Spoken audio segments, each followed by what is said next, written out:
when your King David comes in, tell him that let my sister come in with the cakes so that I can have the cakes from her hand.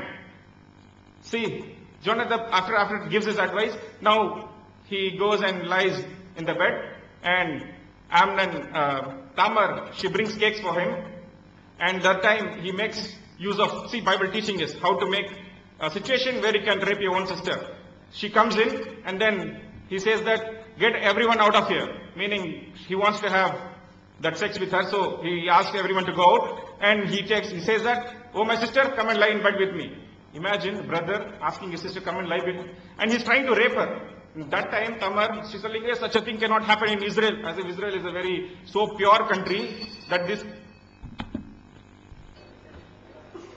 Solely by the grace of God, I start again. மீண்டுமாக தேவனுடைய கிருபையினாலே நான் ஆரம்பிக்கிறேன். Again, I will have to repeat that my questions are still unanswered, but I am going to continue to answer their questions. என்னுடைய கேள்விகள் இப்பொழுது வரைக்கும் பதில் கொடுக்கப்படாமல் இருக்கிறது என்பதை நான் மீண்டும் சொல்லி அவர்களுடைய கேள்விகளுக்கு நான் பதில் கொடுக்க விரும்புகிறேன். Our friends from TNTJ has raised the issue in 2 Samuel 13:5 and then said there is an incest happening here. 2 Samuel 13வது அதிகாரத்தின் 5வது வசனத்திலே ஒரு சம்பவத்தை குறிப்பிட்டு இப்படியாய் ஒரு சம்பவம் இங்கு நடக்கிறது என்று சொன்னார்கள். Yes, Bible has reported it. Does it mean that Bible has approved it? அப்படிப்பட்டதான ஒரு சம்பவத்தை பைபிள் அந்த இடத்துல குறிப்பிட்டிருந்தாலும் அதை பைபிள் அங்கீகரிக்கிறது என்பது அர்த்தமாகுமா? In Leviticus chapter 18, Bible completely prohibits it.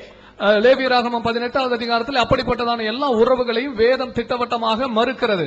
In Deuteronomy chapter 27, Bible pronounces curse upon such people. அப்படிப்பட்டவர்கள் மேல் உபாகமம் 27வது அதிகாரத்திலே வேதாகமத்திலே சாபம் கூறப்பட்டிருக்கிறது. That is why in 2 Samuel same book, 2 Samuel chapter 13 verse 21, it says when the King David heard all of this, he was furious. 2 Samuel 13வது அதிகாரம் 21வது வசனத்தில் அதைத்தான் பார்க்கிறோம். தாவீது அதை கேட்டபோது அவன் மிகவும் மூர்க்கமடைந்தான். You know what is the problem with them? அவர்களோடு கூட இருக்கிற பிரச்சனை என்ன என்பது உங்களுக்கு தெரிகிறதா? It is like reading a court verdict or it is like reading a newspaper where some rape or anything had happened and then coming to the conclusion this country allows rape. இது ஒரு செய்தித்தாளிலே கற்பழிக்கப்பட்டதான ஒரு சம்பவத்தை படித்துவிட்டு அந்த தேசமே கற்பழிப்பை அனுமதிக்கிறது என்று சொல்லி ஒரு முடிவோடு கூட வருகிறதை போல காணப்படுகிறது. You read a court verdict and rather than coming to the conclusion that court has punished it, you are saying, see, court is describing all these kind of things because they are describing, they are approving. This is nonsense. கையங்களமா பிடிக்கப்பட்ட ஒரு சம்பவத்தில் இருக்கிற வர்ணனை வாசித்து விட்டு அப்படிப்பட்ட சம்பவம் இருக்கிறதுனாலே அந்த பகுதியோ அந்த தேசமோ அவர்களும் அதை அங்கீகரிக்கிறார்கள் என்று சொல்லுவது முட்டாள்தனமான ஒன்று.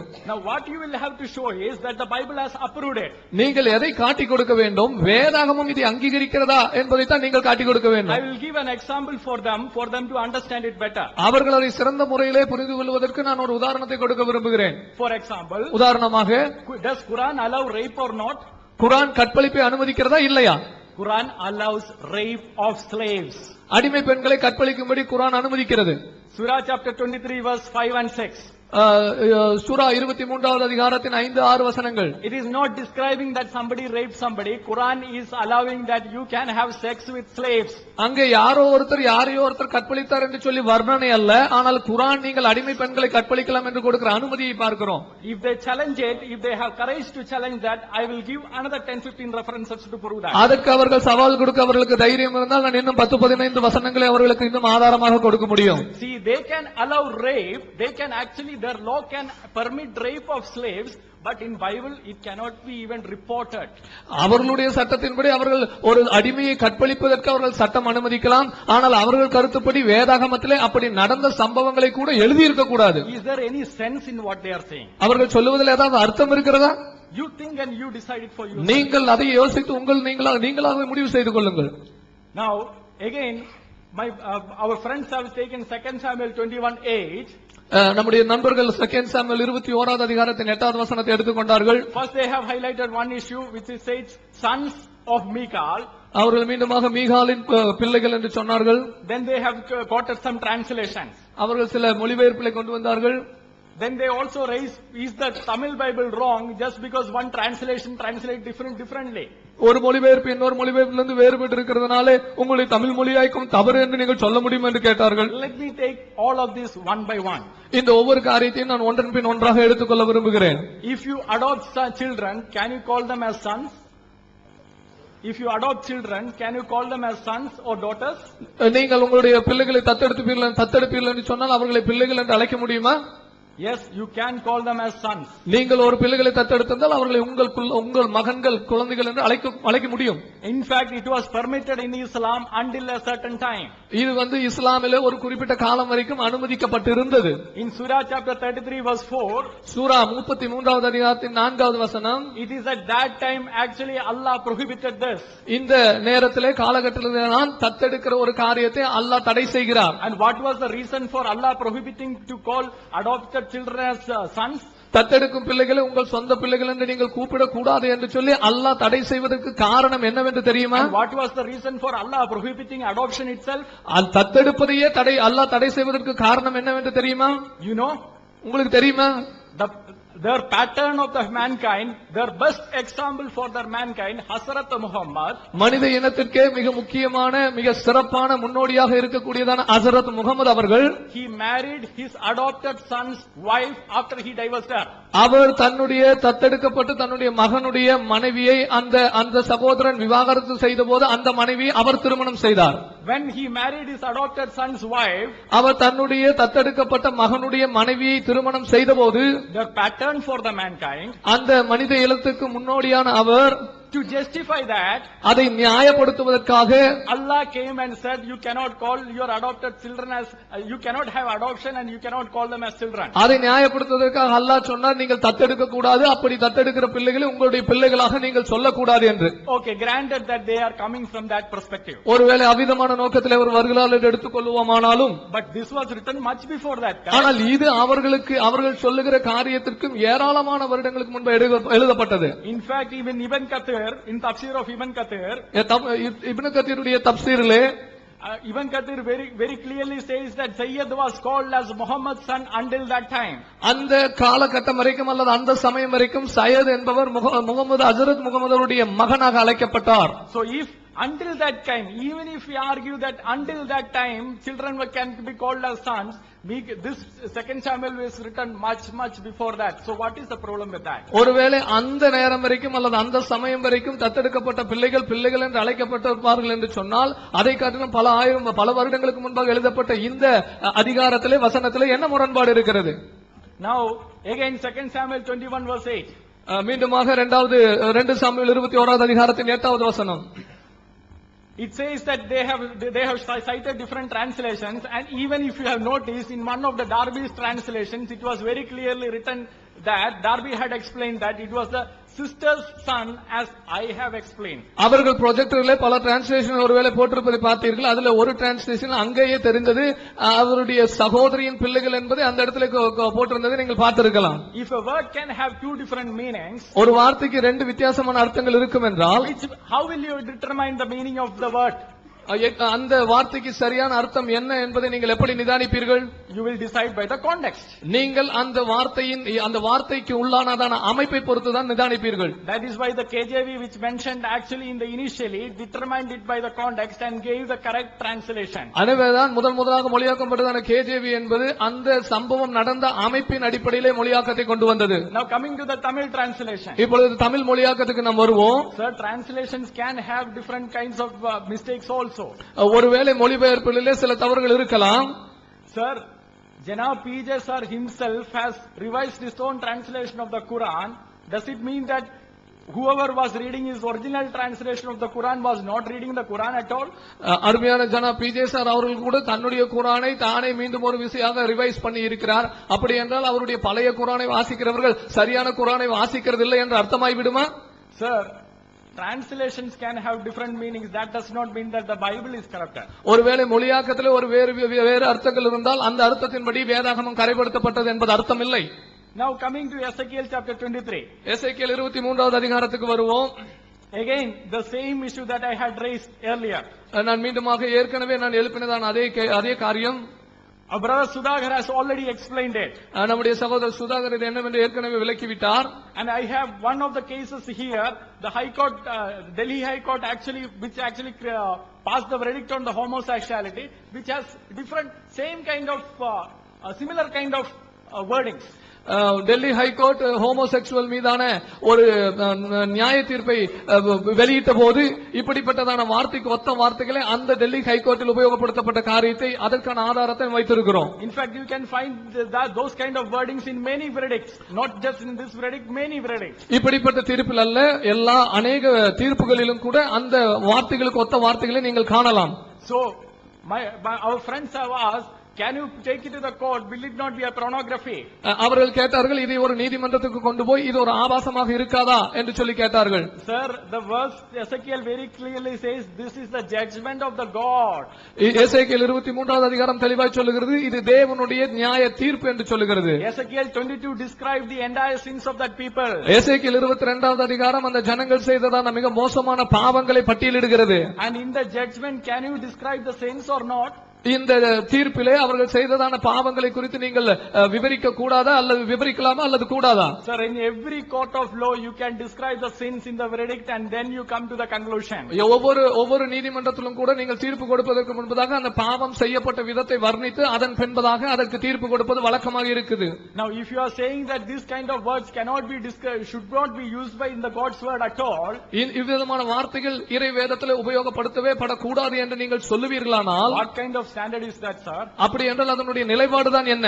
In Surah chapter 75 verse 37, சூரா 75வது அதிகாரத்தின் 37வது வசனம் சொல்லுகிறது, had it not been, it says actually the uses the word sperm. அந்த இடத்துல ஸ்பெர்ம் அல்லது விந்து என்கிறதான பதத்தை குறிப்பிட்டிருக்கிறது. Sir, why is Allah using this word? அல்லாஹ் ஏன் இப்படிப்பட்ட வார்த்தையை ஸ்பெர்ம் அல்லது விந்து என்கிறதான வார்த்தை அர்த்தத்தில் ஏன் குறிப்பிடுகிறார்? Now listen carefully. I am not saying that Quran is not the God's word because of this. That is not my standard at all. You will hear my standards in the next week. இந்த கருத்தின் அடிப்படையிலே குர்ஆன் இறைவனுடைய வேதம் இல்லை என்பதை நான் சொல்ல வரவில்லை. என்னுடைய நிலைப்பாடு என்ன என்பதை நீங்கள் அடுத்த வாரத்திலே கேட்கலாம். Again, the brother has brought the issue of Torah. தோராவை பற்றிதான இஷ்யூவை அருமையான சகோதரர் கொண்டு வந்தார். I have cited references after references to show that the Islamic authorities accepted the Torah and the Injil that was with the Christians and the Jews at that time as the Torah and the Injil. நான் ஒவ்வொரு வசனங்களுக்கு பின்பாக ஒவ்வொரு வசனங்கள் சொல்லுவதற்கு காரணம் என்னவென்றால், அந்த காலத்திலே இருந்ததான கிறிஸ்தவர்களிடத்திலே தோராவும் இஞ்சிலும் இருந்தது என்பதை இஸ்லாமிய ஆதாரங்கள் திட்டவட்டமாக ஏற்றுக்கொண்டது என்பதை வெளிச்சமிட்டு காட்டுவதற்கு தான் அதை சொன்னேன். The only reason that the friends could try to cite was, அவர்கள் குறிப்பிடுவதற்கு முயற்சி செய்த காரியம் என்னவென்றால், they said prophecies of Muhammad are mentioned in that. Quran says that the prophecies of Muhammad are mentioned in that, but the Quran does not. We cannot find that prophecies in the Torah now. அவர்கள் அதுக்கு மறுப்பு தெரிவிப்பதற்கு கொண்டு வந்த காரியம் என்னவென்றால், குர்ஆனிலே ஹஜ்ரத் முகமதுவை பற்றிதான தீர்க்க தரிசனங்கள் தோராவிலே இருக்கிறது என்று சொல்லப்பட்டிருக்கிறது.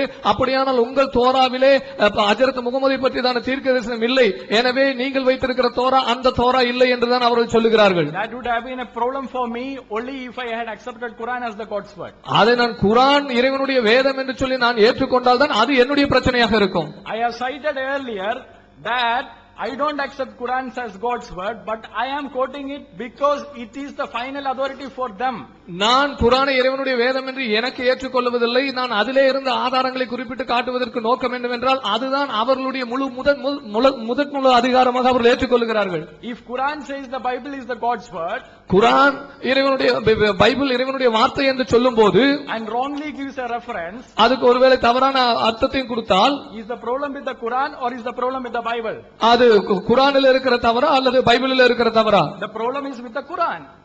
பிரச்சனை குர்ஆனிலே இருக்கிறது. Sir, get the logics correct, sir.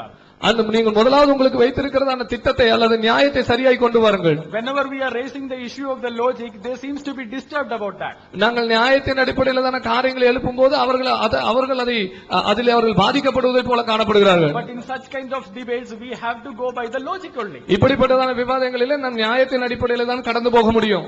நண்பர்களே, நம்ம மறுபடியும் பாயிண்ட்டுக்கு வருவோம். அவங்களோட பாயிண்ட் ஆஃப் வியூலயே நம்ம கொஞ்சம் பார்க்கணும்னு ஆசைப்படுறோம். ஏன்னா நம்ம அந்த பாயிண்ட சொல்லக்கூடாது நம்ம ஆசைப்பட்டோம். ஆனா அவங்க சொன்னா தான் புரியும் எங்களுக்கு அப்படின்ற மாதிரி ஆசைப்படுறாங்க. அப்ப நம்ம சொல்லி தான் காமிக்கணும். So friends, we have to come to the point. Actually, we don't want to mention those words, but they say only if you mention we can understand. So we will mention that. மௌலவி பிஜே அவர்கள் வந்து ஒரு விளக்கத்தை கொடுத்தாங்க. ஆனா இது ஹதீஸுடைய விளக்கம். ஹதீஸ்ல என்ன இருக்கோ அதை அப்படியே படிச்சா தெரிஞ்சு போகிற என்ன மேட்டர் அப்படிங்கறது பாருங்க. ஒரு நாள் பால் பாத்திரங்களில் மோர் கடைந்து வெண்ணெய் எடுக்கப்படும் வசந்த கால அதிகாலை நேரம் என் கணவர் அபுசர்வு வெளியே சென்றார். வழியில் ஒரு பெண்ணை சந்தித்தார். அவர்களுடன் சிறுத்தைகள் போன்ற அவர்களுடைய 2 குழந்தைகள் இருந்தன. அந்த குழந்தைகள் அவரது இடுப்புக்கு கீழே மடியில் இருந்தது. இது மடியில 2 மாதுளம்பழத்தை கட்டி இடுப்புல கட்டி இருந்தா அப்படின்னாங்க. இடுப்புல கட்டலைங்க, இடுப்புல இருந்தது என்னன்னு பார்த்தா 2 குழந்தைகள். அதுதான் அங்க போட்டிருக்கு. 2 மாதுளங்கனிகளை தொட்டு விளையாடி கொண்டிருந்தனர். இடுப்புல இருந்த குழந்தைகள் மாதுளங்கனிகளை தொட்டு விளையாடி கொண்டிருந்தனர். என்ன மாதுளங்கனி? So this was the hadith actually we quoted in the morning, and அதை பார்த்த உடனே அவருடைய கட்டளை மனதை பரிதி கொடுத்தவர் மனைவி விவாகரத்து செய்துவிட்டு அவளை அந்த பெண்ணை திருமணம் செய்து கொண்டதாக அந்த ஹதீஸ் அப்படியே தொடர்கிறது. Actually, when we said it in the morning, actually our PJ Sir said that the pomegranate actually which was tied in that heap. But here, what is that heap? That is not the pomegranate. The 2 children were in the heap and they were touching that pomegranate. So what is that pomegranate? You all can understand. And by seeing that, by looking that prettiness of that woman, that man actually gave his heart. And then he divorced his wife and married that woman. காலையில சொன்னாங்க இந்த மாதிரி ஹசரத் முகமது அவர்கள் வந்து கலீஃபாவா இருந்தாரு. அதனால அவர் வந்து இந்த ஜட்ஜ்மெண்ட் இடத்துல உட்கார்ந்ததுனால அவர் வந்து ஜட்ஜ்மெண்ட் கொடுக்கணும். அப்ப விபச்சாரம் செஞ்சாரா இல்லையான்னு அவர் தெளிவா பார்த்துட்டு அதுக்கு அப்பதான் மரண தண்டனை கொடுக்கணும். சரி, நீங்க சொல்றது வாஸ்தவம் தான். ஆனா அதுக்கு அவர் கேட்ட என்னது கேள்வி எல்லாம் கேட்டாரு. அது உங்களுக்கு தெரிஞ்சுதாங்க. நீ முத்தமிட்டையா? முத்தமிட்டிருப்ப, நீ போப்பா. நீ வந்து கட்டி பிடிச்சிருப்ப, போப்பா. நீ ஏதாவது தடவி இருப்ப, போப்பா. என்னங்க இது? அப்ப தடவி இருந்தா போயிடலாமா? அடுத்த பொம்பளைய தடவனா போலான்னா அது என்னத்தை சொல்லிக் கொடுக்க வர்றீங்க? அப்போ in the morning actually we were saying that actually Hazrat Muhammad was a political leader there, so before giving verdict for whatever he has done, so he was thoroughly asking. So what was the question he was asking? Whether you kissed her, whether you hugged her, whether you rubbed her. That what do you mean by that? Rubbing and kissing and hugging, what do you mean by that? If you kiss or if you rub somebody else, you just leave her to go or what? ஒரு துணி கடைக்கு துணி எடுக்க போறான். 2 துணி 1 metre துணி கடைனா 1 அடி scale எடுத்து இதான் 1 மீட்டர் அப்படின்னா ஒத்துக்குவோமா? அது மாதிரிதான் இருக்கு. அதாவது நீ உங்க புக்ல பார்த்தா அதெல்லாம் ஆபாசம், எங்க புக்ல இதெல்லாம் வந்து நாங்க வச்சுக்கோங்க. முத்தம் கொடுத்துக்கோ, தடவிக்கோ, இதெல்லாம் வந்து அலவுடு. இது வந்து செய்யலாம் அப்படிங்கிற அப்ரூவ்டோட இருக்குது. ஆனா நீங்க இப்ப பைபிள்ல படிச்சு ஏதாவது செய்யலாம்னு சொன்ன காரியங்கள் எதுவுமே கிடையாது. நீங்க இப்ப ஹஜ்ரத் முகமது அவர்கள் என்ன சொல்றாங்க? ஏதாவது ஏப்பா முத்தம் கொடுத்தியா 2 அடி கொடுப்பா அப்படின்னு சொல்லல. இல்ல அந்த பிள்ளைய தடவனையா 2 அடி கொடுப்பான்னு சொல்லல. காலையிலிருந்து நடந்து வருகிற வாதத்தை கவனித்திருப்பீர்கள். பைபிளில் இருக்கக்கூடிய அருவருக்கத்தக்க ஆபாசமான கேட்கவும் பேசவும் நாவும் காதும் கூசக்கூடிய செய்திகளை நம்ம எடுத்து சொன்னா அதுக்கு அவங்க சொல்ற ஒரே பதில் என்ன தெரியுமா? அது செய்தியா இருக்கிறத அங்கீகரிக்கிறோமா? செய்தி இருந்தா அது தப்பா? அது செய்யுங்கன்னு சொல்லி இருக்கிறோமா அப்படிங்கிறாங்க. அதாவது ஒரு புலி புலிமை எடுத்து ஆரம்பத்திலிருந்து A to Z மட்டும் எடுத்து கடைசி படுக்கறை காட்சி வரைக்கும் காட்டிவிட்டு இதுல வந்து நாங்க அங்கீகரிக்க செஞ்ச இதெல்லாம் தவறு. கடைசியில் ஒரு ஸ்லைடு 1 மணி நேரம் புலி புலிமை எடுத்து முடிச்சுட்டு கடைசி ஒரு ஸ்லைடு என்ன போடணும்? இதெல்லாம் செய்யக்கூடாது, தவறு அப்படின்னு ஒருத்தர் சொல்லிட்டான்னு செய்யறான். நாங்கள் அங்கீகரித்தோமா? அதுதான் தவறு என்று சொல்லிவிட்டோமே. இது ஏன் சொல்லணும்? கேள்வி என்னன்னு விளங்கலே உங்களுக்கு. ஒரு வேதத்துல போய்கிட்டு அவன் அவளோடு படித்தால் அவனுடைய சாமான உழவு பெருசா இருந்தது, விந்து உழவுக்கு இருந்தது என்றெல்லாம் சொல்வது கடவுளுடைய தான். நம்ம கேட்டா அது சரின்னு சொன்னோமா? சரின்னு சொல்லாட்டி இதெல்லாம் சொல்லலாம் நீங்க ஒத்துக்கிறீங்களா? இது மாதிரி சர்ச்சைகள் நம்ம போதிக்க முடியுமா? அப்ப சரின்னு சொல்வது அங்கீகரிக்கிறது மாத்திரம் தப்பு இல்ல, அசிங்கத்தை சொல்வதும் தப்பு. அங்கீகரிக்கிறது 2வது தப்பே தவிர சொல்வது மட்டும் சரியாயிருமா? 1 மணி நேரம் அசிங்கமா கண்ணா பின்னா வாயில வந்தா பேசிவிட்டு இதை நான் ஏற்றுக்கொள்ளவில்லை அப்படின்னா சரின்னு ஒத்துக்குருவீங்களா? நீ ஏன் இதை பேசினேன்னு இது கூட சிந்திக்க மாட்டீர்களா? நாங்க என்ன கேட்கிறோம்? நாங்க அங்கீகரிக்காமல் சொன்னாலும் தப்பு தான். அப்ப எல்லா சினிமாக்காரன் நினைச்சுவான் கடைசியில இதுல இருந்து பெற வேண்டிய பாடம் என்ன? இது கூடாது, கள்ளக்காதல் கூடாது முடிப்பான். பட்டம் பூரா அப்படி காட்டிவிட்டு கடைசி என்ன செய்வான்? ஒரு வரி மட்டும் இப்படி போடுவான். அதுக்கும் இதுக்கும் என்ன வித்தியாசம் இருக்கிறது? நீங்கள் அங்கீகரிக்கிறீர்கள் என்றே நாங்க சொல்லல. இதுல உள்ள சட்டம் என்னன்னு நாங்க உங்கள்ட்ட கேட்கல. இது ஒரு வேதத்துக்கு தேவையா? எவன எவ்வளவு ரெண்டு தேவடியா இருந்தாலும் தேவடியா இருந்துட்டு போறான். உங்களுக்கு என்ன அதை பத்தி என்னப்படி அவங்க என்னென்னலாம் செஞ்சாங்கன்னு வர்ணிக்கணும். இது கையை விட்டதெல்லாம் போட்டு சொல்லிட்டு இருக்கிறீங்க. அதுவும் கள்ளக்காதல் புருஷன் கொண்டாடினீங்க, அப்புறம் இல்லைன்னு ஆகி போச்சு. அப்ப கள்ளக்காதல் எவனோ ஒரு கள்ளக்காதலும் எப்படி நடந்தாங்கன்னு சொன்னா அது வேதத்தில் சொல்லணுமா? நாங்கள் அங்கீகரித்தமா என்பதுதான் டாபிக் என்று யாராவது அறிவுடையவர் சொல்வார்களா? ஒரு சிந்தனையாளர்களுடைய வாதமா இது? இதை சொல்ல கடவுளுடைய வார்த்தை. ஒரு மனிதன் சொன்னா ஒத்துக்குருவீங்களா? ஒரு மனிதன் சொன்னா என்னடா பேசுறேன்னு சொல்லி நம்ம செய்வோம், ரத்தம் கொதிக்கும். பெண்கள் ஆண்கள் இருக்கிற சபையில வந்து ஒருத்தபடி பேசிட முடியுமா? கேள்வி அது விளங்கிக் கொள்ளுங்கள். இந்த ஆபாசம் வேதத்தில் எதுக்கு? இது இருப்பதை இது கடவுள் சொல்லலன்னு காட்டுகிறது. அவனுடைய சாமான்ல 200 சாமான நுனியை வெட்டிக்கிட்டு வான்னு சொல்லி இது கடவுள் வேதத்தில் இருக்குமான்னு கேட்டோம். வெட்டவா சொன்னா வெட்ட சொல்லி தான் இருக்குது. அப்ப என்ன பேசுறீங்க நீங்க? இந்த இது வேதத்தில் இருக்கலாம், அதை யோசிங்க. இது அறிவுரையா? இது போதனையா? விபச்சாரம் செய்யாத விபச்சாரம் செய்யாதுன்னு சொல்லிட்டு போங்க. அதை விட்டுட்டு அவங்க என்னென்னலாம் செஞ்சாங்கன்னு 1 மணி நேரம் வர்ணிச்சு விட்டு ஆகவே தண்டித்தேன் பின்ன என்ன அர்த்தம்? இது ஒரு ஆர்குமெண்ட்ல நிக்காது. உங்க மக்களை நீங்க திருப்திப்படுத்த பாக்குறீங்க. இது சிந்தனையாளர்கள் பார்த்தாங்க நினைச்சுவாங்க, என்ன இவ்வளவு மோசமா இருக்கிறாங்க, ஒரு அசிங்கத்தை கூட அசிங்கம் ஒத்துக்கிற மாட்டேங்கிறாங்க என்ற கருத்து தான் வருமே தவிர ஒரு காலத்துல இதை கொண்டு நிலைநாட்ட முடியாது. பைபிள் இறைவன் இல்லை என்பது அவ்வளவு தெளிவாக வந்துவிட்டது. அப்புறம் கேட்டா கற்பழிப்பு செய்தி பேப்பர்ல வருகிறது, உடனே அனுமதிக்கிறேன்னு எடுத்த முடியுமா? அப்படி சொல்லிட்டு போங்க, பேப்பர் மாதிரி உள்ளன்னு சொல்லிட்டு போங்க. ஏன் கேட்கிறோம்? பைபிள் வந்து ஒரு நியூஸ் பேப்பர் மாதிரி உள்ளது. கடவுள் வார்த்தை இல்லைன்னா நாங்களே அதை பத்தி பேச போறோம்.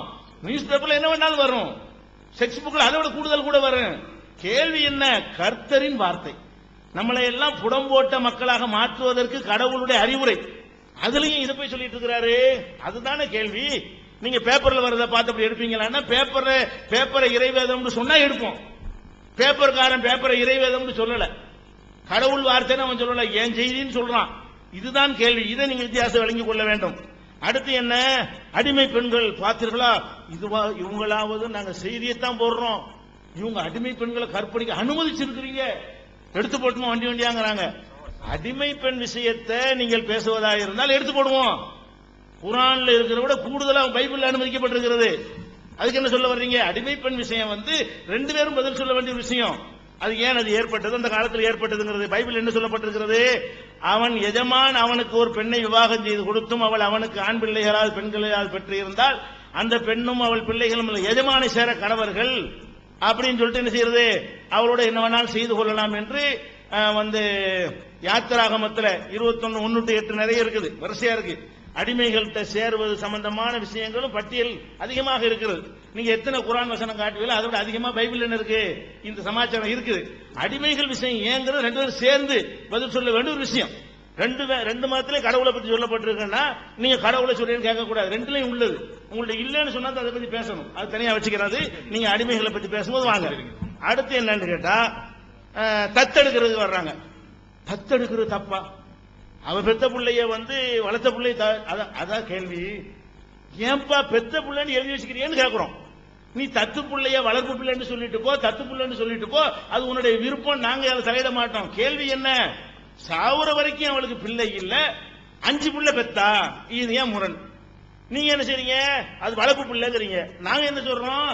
அவனுக்கு பெத்தாள் இருக்கு உங்க பைபிள்ல, நாங்க கண்டுபிடிச்சது இல்ல, உங்க பைபிள்ல தான் இருக்குது. இதுதான் கேள்வியை தவிர தத்துன்னு சொல்லலாமா வளர்ப்புன்னு கேள்வி அது இல்ல. நீங்க தத்துன்னு சொல்லிட்டு போங்க, வளர்ப்புன்னு சொல்லிட்டு போங்க, அதான் கேள்வி. தத்து பிள்ளை என்று சொல்வது பெரிய தப்பு செய்து விட்டார்கள், அப்படியே நாங்க கேட்டோம். ஏன் முரண்பட்டீங்க? ஒரு அதிகாரத்தில் 2 சாமுவேல்ல 1லயே தான் 2 வருகிறது, அடுத்தடுத்து வருகிறது.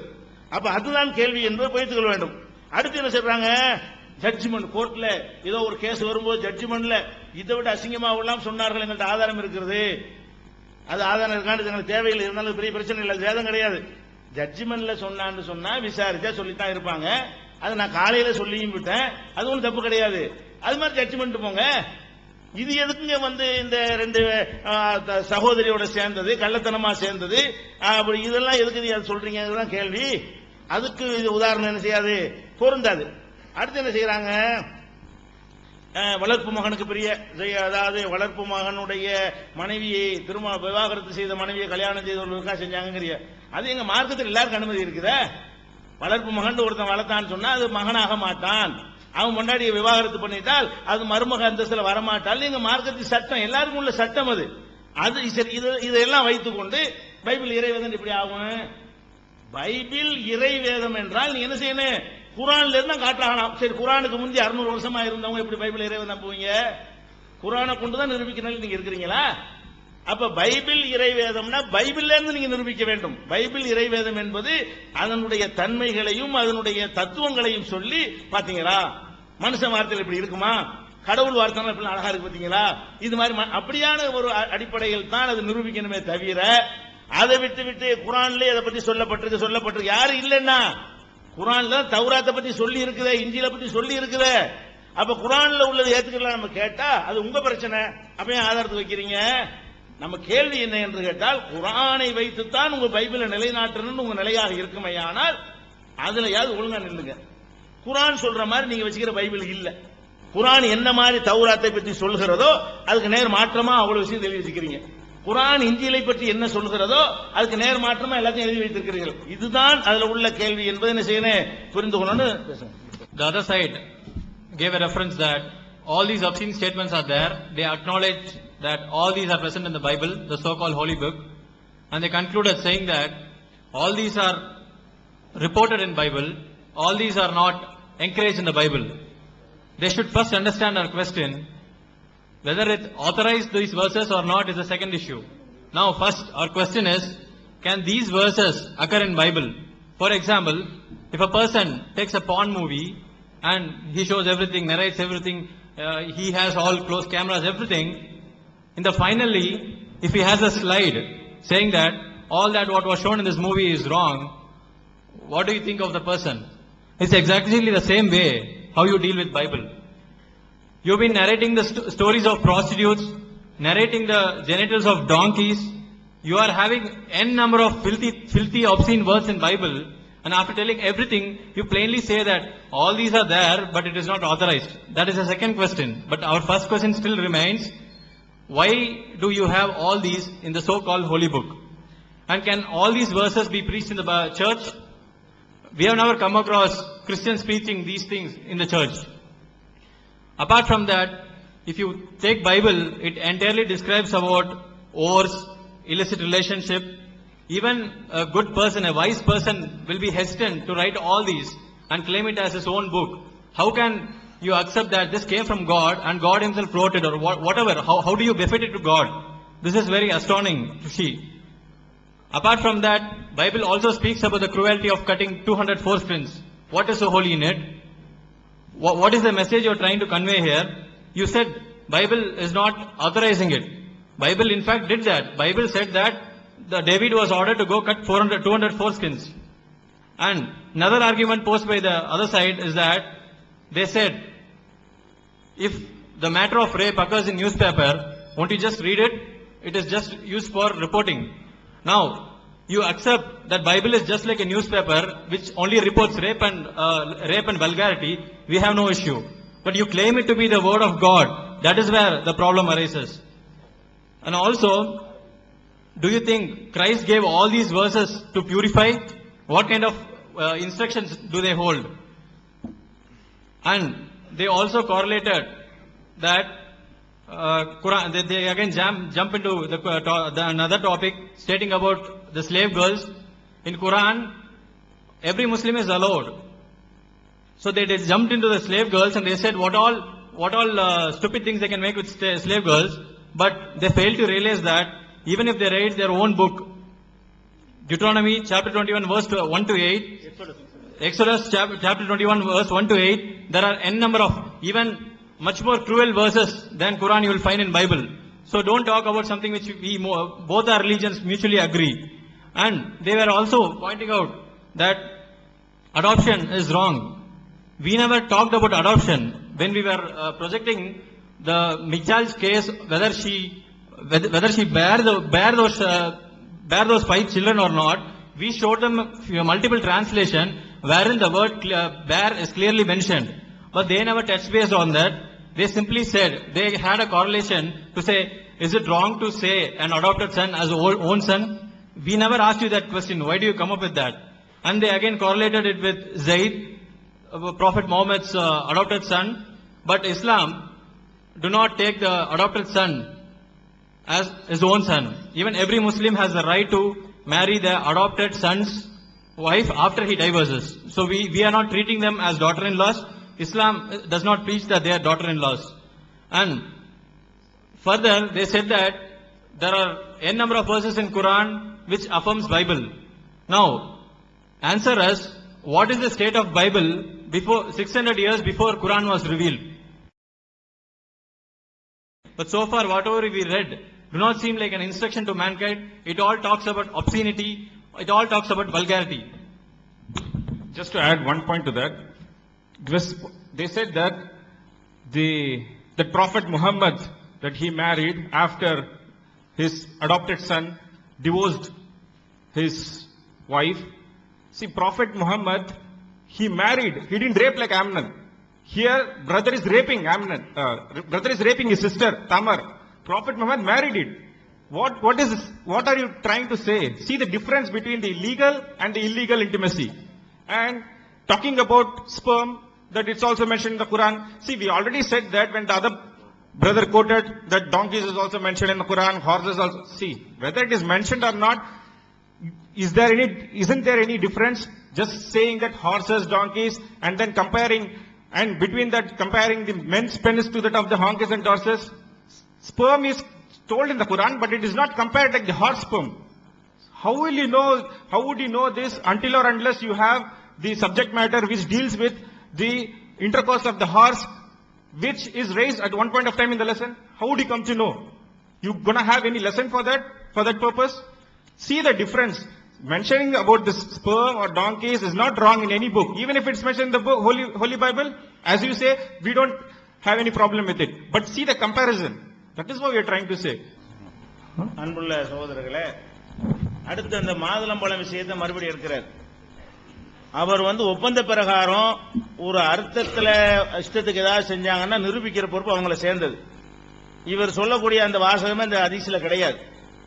தெளிவா அந்த அரபிய வாசிச்சு அது ஒழுங்கான முறையில் ரிப்போர்ட் ஆதாரத்தை நிரூபிக்கணும். இந்த மாதிரி அவதூறா சொன்னீங்கன்னா அது பெரிய சீரியஸா நாங்க எடுத்துக்கிறோம். உள்ளதை சொல்லுங்க. என்ன இருக்கு வாசகம்? பலக்கிய இம்ராத்தன், ஒரு பெண்ணை சந்தித்தார், நேரடி அர்த்தம். மகா வலதானி, அவரோடு அவருடைய இரு பிள்ளைகள் இருந்தார்கள். கல் பகுதைனி, சிறுத்தை குட்டிகளை போன்ற இரண்டு பிள்ளைகளோடு அந்த பெண் இருந்தாள். எல் அபானி, அந்த ரெண்டு சிறுவர்களும் விளையாடி கொண்டிருந்தார்கள். மின் தகுதி ஹஸ்ரிகா, இடுப்புக்கு கீழே, வி ரும்மானத்தைனி, இரண்டு மாதுளம்பழங்களை வைத்து, இடுப்புக்கு கீழே இரண்டு மாதுளம்பழங்களை வைத்து விளையாடி. இதான் நேரடி அர்த்தம் இருக்கிறது. அப்ப புகாரியில் இருக்கிறது ஆபாசமா இருக்கிறது, இந்த நீங்க சொன்ன மாதிரி கொங்கையெல்லாம் சொல்லப்பட்டிருக்கு என்று சொல்வதாக இருந்தால் அரபி மூலத்தோட வைத்து நீங்க என்ன செய்யணும்? கிராமர் படி அதுக்கு நிரூபிச்சு காட்டணும். ஹீப்ரு கேட்டா ஹீப்ரு நாங்க நிரூபிச்சு காட்டுறோம். அந்த மாதிரி செய்யணும். இந்த மாதிரி அவதூறாக சொல்லக்கூடாது. அடுத்து குர்ஆன்ல விந்துன்னு சொல்லப்பட்டிருக்கு. விந்துன்னு சொல்றது எங்க தப்புங்கிறோம்? விந்து வந்தா குளிக்கணும், விந்து வந்தா கழுவிக்கணும், இதெல்லாம் தப்பா? விந்து இங்க எதுக்கிறது? வேலை செஞ்சாங்க, ரெண்டு பேர் பிரச்சாரம் பண்ணாங்க. அவனுடைய சாம எப்படி இருந்துச்சு? விந்து குதிரை, இந்த விந்தெல்லாம் டெஸ்ட் பண்ணிருக்காங்க அந்த காலத்துல. அப்போ அதுக்கெல்லாம் கவர் போட்டுருந்தாங்க, என்னன்னு தெரியல. விந்து குதிரை விந்து கழுத விந்துவா இருந்துச்சு. இதுதான் கேள்வியா? விந்துன்னு வார்த்தையா கேள்வி? விந்துங்கிற வார்த்தை குர்ஆன்ல இருக்குதான். விந்துல இருந்து படைத்தோம்னு குர்ஆன்ல இருக்குது. ஆமா, விந்துல தான் கடவுள் படைச்சாரு. இது ஒரு ஆபாசமா? இது ஃபேக்ட், உண்மையே சொல்லப்பட்டிருக்குது. நீங்க என்ன சொல்றீங்க? ரெண்டு பேர் படுத்தாங்களா, அவன் அதுல விந்து வந்துச்சா, அந்த சாம அப்படி இருந்துச்சு, அதுல வந்த விந்து எப்படி இருந்துச்சு, ரெண்டும் கணக்கு பண்றீங்க. அது எங்க போய் எவன் போய் எடுத்தான், எப்படி பார்த்தான், அதை எப்ப குதிரை இதை பார்த்து எடுத்து ரெண்டையும் கம்பேர் பண்ணி சொன்னாலும் தெரியல. இது கடவுள் இதை சொல்வாரான்னு கேட்டா குர்ஆன்லயும் விந்து இருக்குங்கிறீங்க. என்ன வாதம் இது? Next they again drag quote the hadith. They should also read the Arabic text. If you read the Arabic text.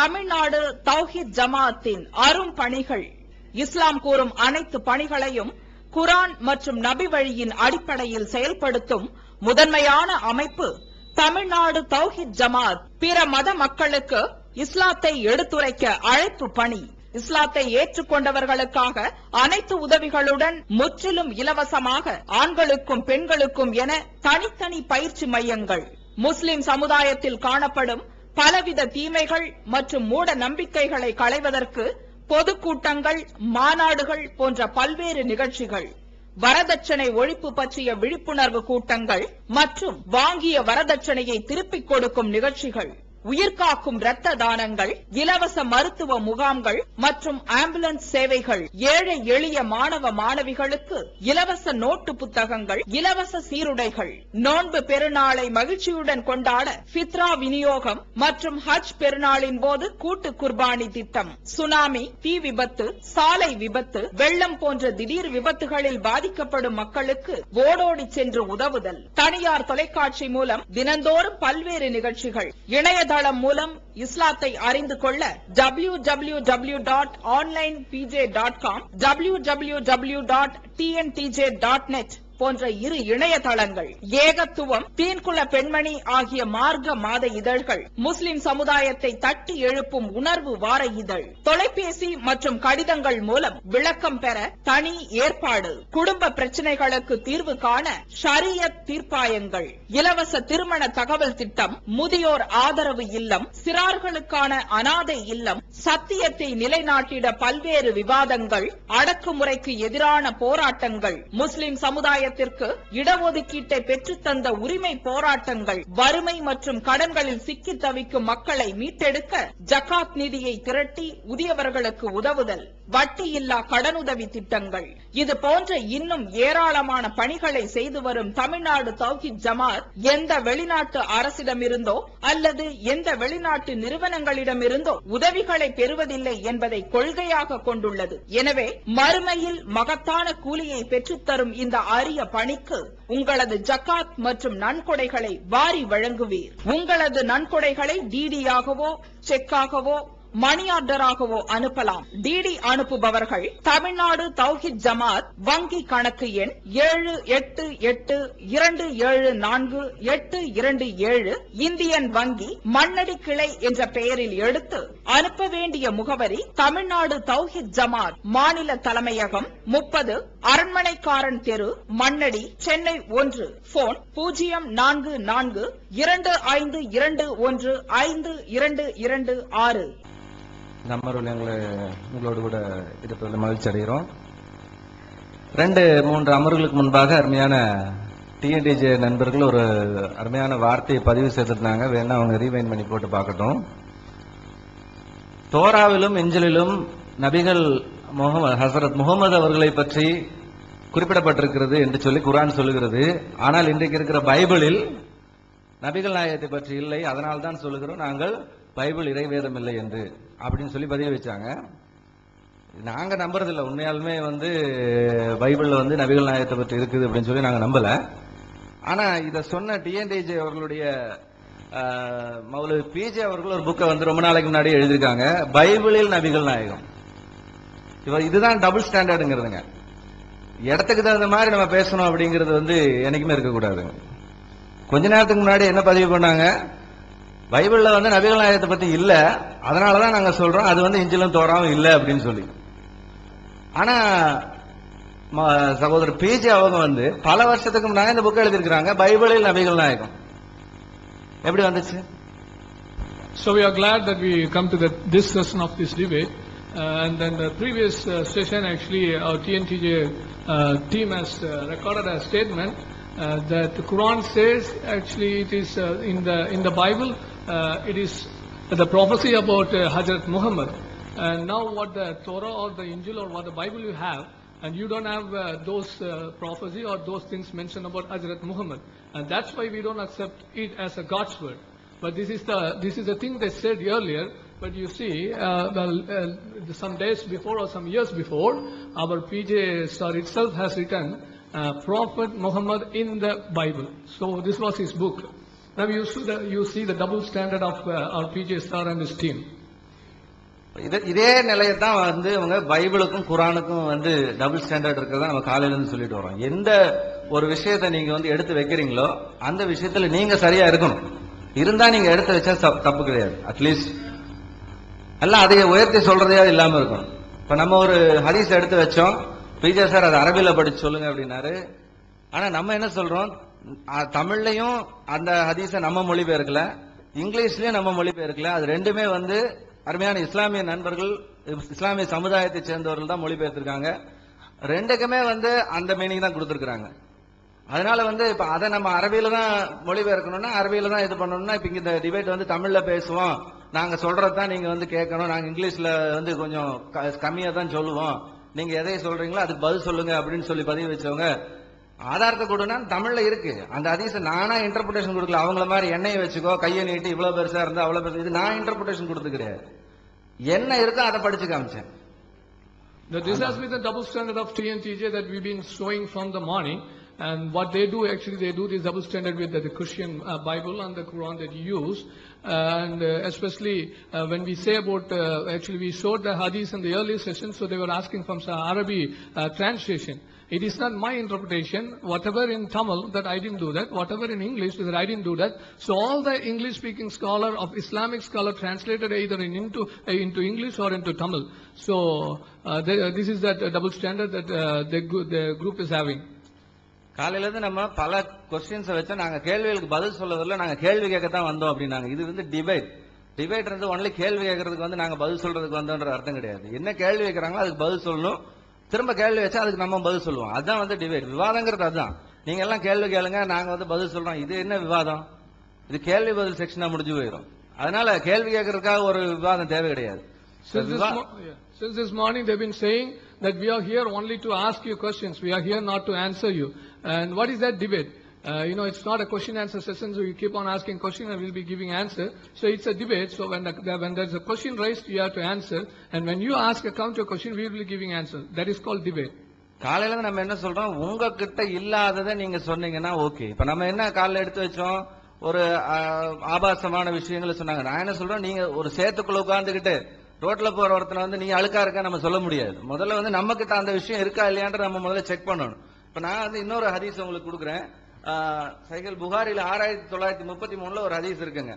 ஒரு மனிதரை பத்தி சொல்லப்பட்டிருக்கு. அவர் வந்து இஸ்லாத்தை இது ஒரு பெரிய ஹதீஸ், போர் டைம்ல கிடைச்ச அந்த பொருள் பிரிச்சு கொடுக்கறதுல இருக்கிற ஒரு பிரச்சனையை பத்தி அந்த ஹதீஸ் சொல்லுது. அந்த ஹதீஸ்ல வந்து ஒரு வார்த்தை வருதுங்க.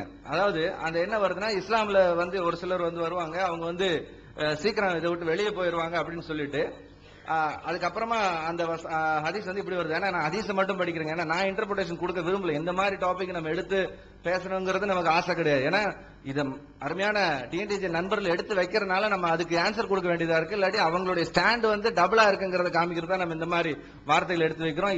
இது நம்மளுடைய மோட்டிவ் கிடையாது. அதனால நம்ம இதை எடுத்து வைக்கும் பொழுது நீங்க புரிஞ்சுக்கணும், என்னடா இது வல்கரா பேசுறாங்களே தயவு செஞ்சு நினைக்காதீங்க.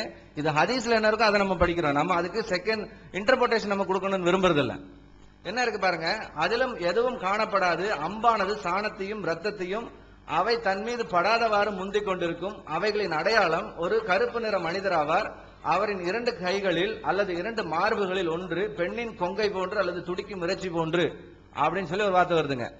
இது இந்த ஹதீஸ் வந்து ஒண்ணு கிடையாதுங்க. இது மாதிரி இந்த சம்பவத்தையே பல ஹதீஸ்கள் சொல்லப்பட்டிருங்க. பல ஹதீஸ்ல முஸ்லீம் ஹதீஸ்ல பாத்தீங்கன்னா 1926 இதே சம்பவம் சொல்லப்பட்டிருக்கு. அதுலயும் அதே மாதிரி தான் சொல்லப்பட்டிருக்குங்க. ஒரு பெண்ணின் கொங்கை போன்று இருக்கும் அப்படின்னு சொல்லி சொல்லப்பட்டிருக்கு. அந்த புஜங்கள் ஒரு கொப்பளம் இருக்குங்க.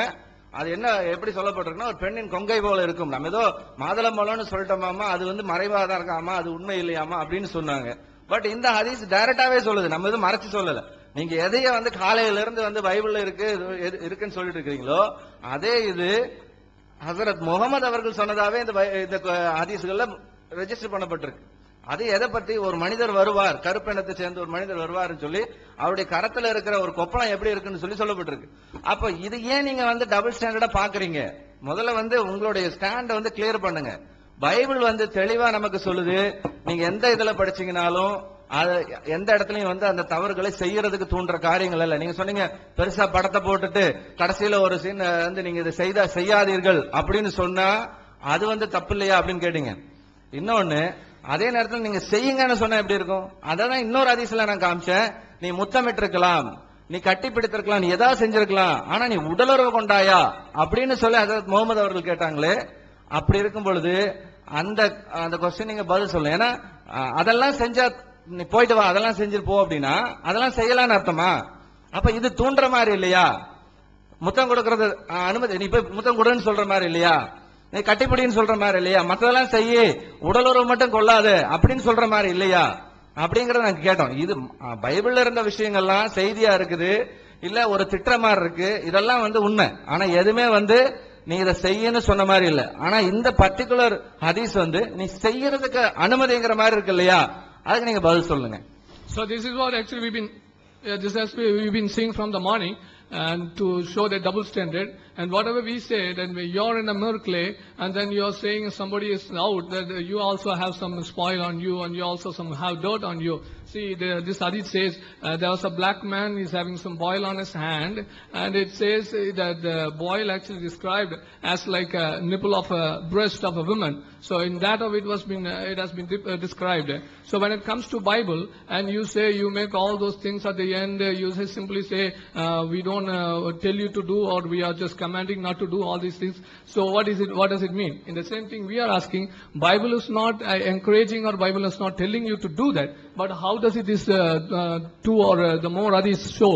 This hadith say is like giving you permission to do that. நம்முடைய சகோதரர்கள் தொடர்ந்து பேசுவாங்க. Well, we are back to the foundational issues once again. மீண்டுமாக நாம் அஸ்திபார காரியங்களுக்குள்ளாக திரும்பி இருக்கிறோம். Our friends made some very interesting claims about the Torah. தோராவை பற்றி நம்முடைய நண்பர்கள் சில ஆர்வமான காரியங்களை கொண்டு வந்தார்கள். They say that the Torah we have in the Holy Bible is not the original Torah. அவர்கள் சொல்றாங்க, உங்களுடைய வேதாகமத்தில் இருக்கிற தோரா ஒரிஜினல் தோரா இல்லை என்கிறதை அவர்கள் சொன்னார்கள். And the evidence they have given to support that claim is that prophecy about Hazrat Muhammad is not there in this Torah. அதற்கான ஆதாரமாக அவர்கள் சொன்ன காரியம், ஹஸ்ரத் முகமதுவை பற்றிதான தீர்க்க தரிசனம் தோராவில இருக்கிறது என்று குர்ஆன் சொல்லுகிறது. ஆனால் அந்த தீர்க்க தரிசனம் உங்களுடைய தோராவில இல்லை, எனவே தான் உங்களுடைய தோரா இறைவனுடைய வார்த்தை அல்ல என்று சொன்னார்கள். I would like to request our friends to produce the original Torah in which they found this prophecy about Prophet Muhammad. ஹஜ்ரத் முகமதை பற்றி தான் இருக்கிறதான இந்த தீர்க்க தரிசனம் எந்த ஒரிஜினல் தோராவில் அவர்கள் கண்டுபிடித்தார்களோ அந்த தோராவை அவர்கள் கொண்டு வந்து நிரூபிக்கட்டும் என்று நான் அவர்களுக்கு சொல்லுகிறேன். When have you read it? Where have you read it? And can you give us the source? We will go and get it. நீங்கள் எப்ப படித்தீங்க, எங்க படித்தீங்க, அதற்கான ஆதாரங்கள் உங்களுக்கு நீங்கள் சொல்ல முடியுமா? அப்படி என்றால் நாங்களும் அதை பார்க்கலாமே. This is a baseless claim. இது ஒரு ஆதாரமற்ற ஒரு வாதமாக இருக்கிறது. I can claim anything. நான் எதை வேண்டுமானாலும் சொல்லலாம் ஒரு வாதமாக. But would you believe? ஆனா நீங்க எல்லாம் நான் சொல்றதை நம்புவீங்களா? You will believe only if I give evidence.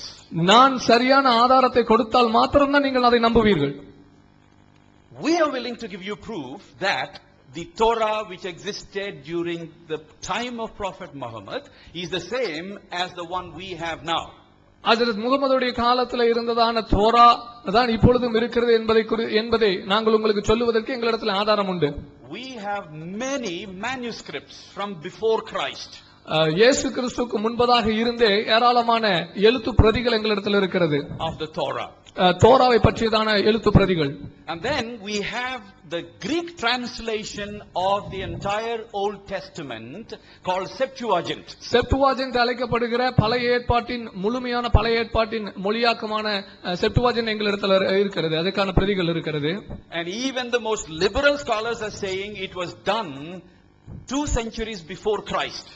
மிதவாதிகளான அறிஞர்களும் சொல்லுகிற காரியம் என்னவென்றால் இது இயேசு கிறிஸ்துவுக்கு 2 நூற்றாண்டுகளுக்கு முன்பாக கொடுக்கப்பட்டது என்று. And then we have the Masoretic text of the Hebrew Bible. அதை 8th 9th century. 9வது நூற்றாண்டிலே அதற்கு உறுதுணையாக மாசோரெட்டிக் டெக்ஸ்ட் என்கிறதான அந்த மூலப்பிரதிகளும் அந்த எழுத்து பிரதிகளும் இருக்கிறது. And from the Greek translation of the Old Testament we have many copies of it in the form of codices in Greek. கிரேக்க மொழிபெயர்ப்பான அந்த செப்டுவாஜின்ட் மொழிபெயர்ப்பில் அந்த பிரதிகளிலிருந்து ஏராளமான பிரதிகள் கோடிசஸ் பிரதிகளாக எங்களிடத்தில் இருக்கிறது. There are at least 5 codices that I can refer to. குறைந்தது 5 கோடிசஸ் ஆதாரங்களை நாங்கள் உங்களுக்கு அதிலிருந்து காட்ட முடியும். Like for example Sinaiticus, Sinaiticus codex என்கிறதானது, Vaticanus, Vaticanus codex, Alexandrianus, Alexandrianus codex, Cottonianus, Cottonianus Scotus, Ambrosianus. Ambrosius Scotus. And they all date from 4th century, 5th century, 6th century AD. And during Prophet Muhammad's time, all these were in circulation. இது கிபி 4வது நூற்றாண்டு 5வது நூற்றாண்டு 6வது நூற்றாண்டு என்று சொல்லப்படுகிறது. இவை எல்லாம் அருமையான ஹஜ்ரத் முகமதுடைய காலத்திலே இருந்தது. You see the chain of transmission. நீங்க இந்த பரிமாற்றத்தின் தொடர்ச்சியை பாருங்க, சங்கிலி தொடரை பாருங்க. Then as I said, Masoretic text. நான் Masoretic text பற்றி சொன்னேன். 9th century. 5வது நூற்றாண்டிலே. And then 1948, the revolutionary changes have come with the discovery of Dead Sea Scrolls. சவக்கடல் சூழல் கண்டுபிடிக்கப்பட்ட போது அந்த ஒரு மறுமலர்ச்சியான மாற்றங்கள் உண்டானது. From the caves around Jerusalem and in that area, they found these scrolls. எருசலேமும் அதை சுற்றியுள்ளதான பகுதிகளிலே இந்த பிரதிகளை குறித்த சுருள்களை அவர்கள் கண்டெடுத்தார்கள். And it favored the Christian and Jewish position because these scrolls confirmed the Masoretic and the other previous Hebrew Bible to be truly transmitted as it was before. இந்த சுருள்கள் ஏற்கனவே இருந்ததான யூத மற்றும் கிறிஸ்தவ மூல பிரதிகளுக்கு உறுதுணையான ஆதாரமாக, ஏனென்றால் அவர்கள் ஏற்கனவே பல நூற்றாண்டுகளாக அது பரிமாற்றப்பட்டிருக்கிறதுக்கு சரியான ஆதாரத்தை கொடுப்பவைகளாக காணப்பட்டது. So we've given you proof that the Torah we have is the actual Torah that existed during Prophet Muhammad's time and before. இந்த ஆதாரத்தோடு கூட ஹஜ்ரத் முகமதுடைய காலத்திலும் அவருக்கு முன்பாக இருந்த காலத்திலும் இருந்த தோரா தான் எங்களிடத்தில் இருக்கிறது என்பதை நாங்கள் ஆதாரமாக உங்களுக்கு சொல்ல முடியும். And then we have been asked for support in favor of our claim that the Bible is God's word. எங்களுடைய வேதாகம் இறைவனுடைய வேதம் என்பதற்கு ஆதரவான காரியங்களை சொல்லுவதற்காகவும் நாங்கள் கேட்டுக்கொள்ளப்பட்டோம். We have already given one. நாங்கள் ஏற்கனவே ஒன்றை கொடுத்து விட்டோம். That because it is God's word, it leads all humans to salvation irrespective of any differences. இது இறைவனுடைய வார்த்தையாக இருப்பதனால எந்த விதமான வேறுபாடுமின்றி எல்லா மனிதர்களையும் இறைவனுடைய ரட்சிப்பின் திட்டத்துக்கு நேராக வழி நடத்துகிறது என்பதை நாங்கள் ஏற்கனவே சொல்லிவிட்டோம். Here is the second evidence. இங்கே இரண்டாவது ஆதாரம் என்னவென்றால், it is true without any errors or falsehood. எந்த விதமான தவறும் பிழைகளும் இல்லாதபடிக்கு அது மிகவும் சரியாக இருக்கிறது. If any book is merely a human book, it will be a combination of truth and error because we are finite human beings. ஒருவேளை ஒரு மனிதனுடைய கற்பனையான புத்தகமாக இருந்தால் அதில் சில உண்மைகளும் பிழைகளுமாக இருக்கும்.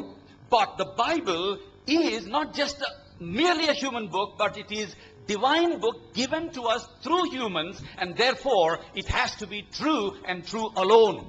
வேதாகமம் என்பது வெறும் ஒரு மனிதனுடைய புஸ்தகம் அல்ல, அது இறைவனுடைய ஆவியினால் ஏவப்பட்டு மனிதர்களால் எழுதப்பட்டு கொடுக்கப்பட்டதான புஸ்தகம். எனவே அதிலே உண்மையான காரியங்கள் இருக்கிறது. And up to this time we have time and again proved that the Bible has not even a single falsehood or error or contradiction. இந்த நேரம் வரைக்கும் நேரங்களாக நாங்கள் தொடர்ந்து சொல்லுகிறது இறைவனுடைய வார்த்தையாக வேதாகமத்திலே எந்த விதமான முரண்பாடுகளும் பிழைகளும் இல்லை என்பதை நாங்கள் சொல்லுகிறோம். Truth is free from contradiction and it is consistent. சத்தியம் என்பது முரண்பாட்டிலிருந்து விடுதலையானது, அது ஒரு நிலையான தன்மை உள்ளதாக இருக்கிறது. Our friends talked about a different Injil and they said we have a different definition of Injil. அவர்கள் சொன்னாங்க உங்களிடத்தில் ஒரு வேறுபட்டதான சுவிசேஷம் இஞ்சில் இருக்கிறது, அதற்கு ஒரு வேறுபட்ட விளக்கத்தையும் அவர்கள் கொடுத்தார்கள். And they say our Injil is not the Injil that the Quran talks about. எங்களிடத்தில் இருக்கிறதான இஞ்சில் அவர்களுடைய குர்ஆனிலே சொல்லப்பட்ட இஞ்சில் அல்ல என்பதையும் அவர்கள் சொன்னார்கள். I want to know where they have that Injil. அவர்களிடத்தில் அந்த ஒரிஜினல் இஞ்சில் எங்கே இருக்கிறது என்பதை நான் கேட்கிறேன். And where in the Quran they find the definition of Injil. இஞ்சிலுக்கான விளக்கம் என்ன என்பதை குர்ஆனிலே அவர்கள் எங்கே பார்க்கிறார்கள் என்பதையும் நான் கேட்கிறேன். The law of identity in logic, number one, law demands that when you use a term you have to define it properly with basis. அடையாளப்படுத்தும் விதி என்கிறதான ஒரு விதி இருக்கிறது. நீங்கள் ஒரு காரியத்தை அடையாளப்படுத்தும் போது அந்த அடையாளப்படுத்தலின் அடிப்படையிலே நீங்கள் அதை திட்டமாய் தீர்மானிக்க வேண்டும். If you can't do it, you should not use that term. நீங்கள் அதிலே ஒருவேளை குழப்பம் இருந்தால் அதை நீங்கள் உபயோகப்படுத்த கூடாது. And fourthly, lastly, நான்காவதாக இறுதியாக, they have been consistently indulging in a logical fallacy called misuse of analogy.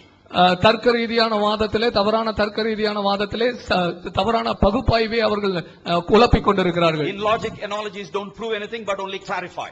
ஒரு தர்க்க ரீதியான பகுப்பாய்வு என்பது எதையுமே நிரூபிப்பதல்ல, ஆனால் அது தெளிவாக்குகிறதாக காணப்படுகிறது. Any analogy is used to clarify one thing.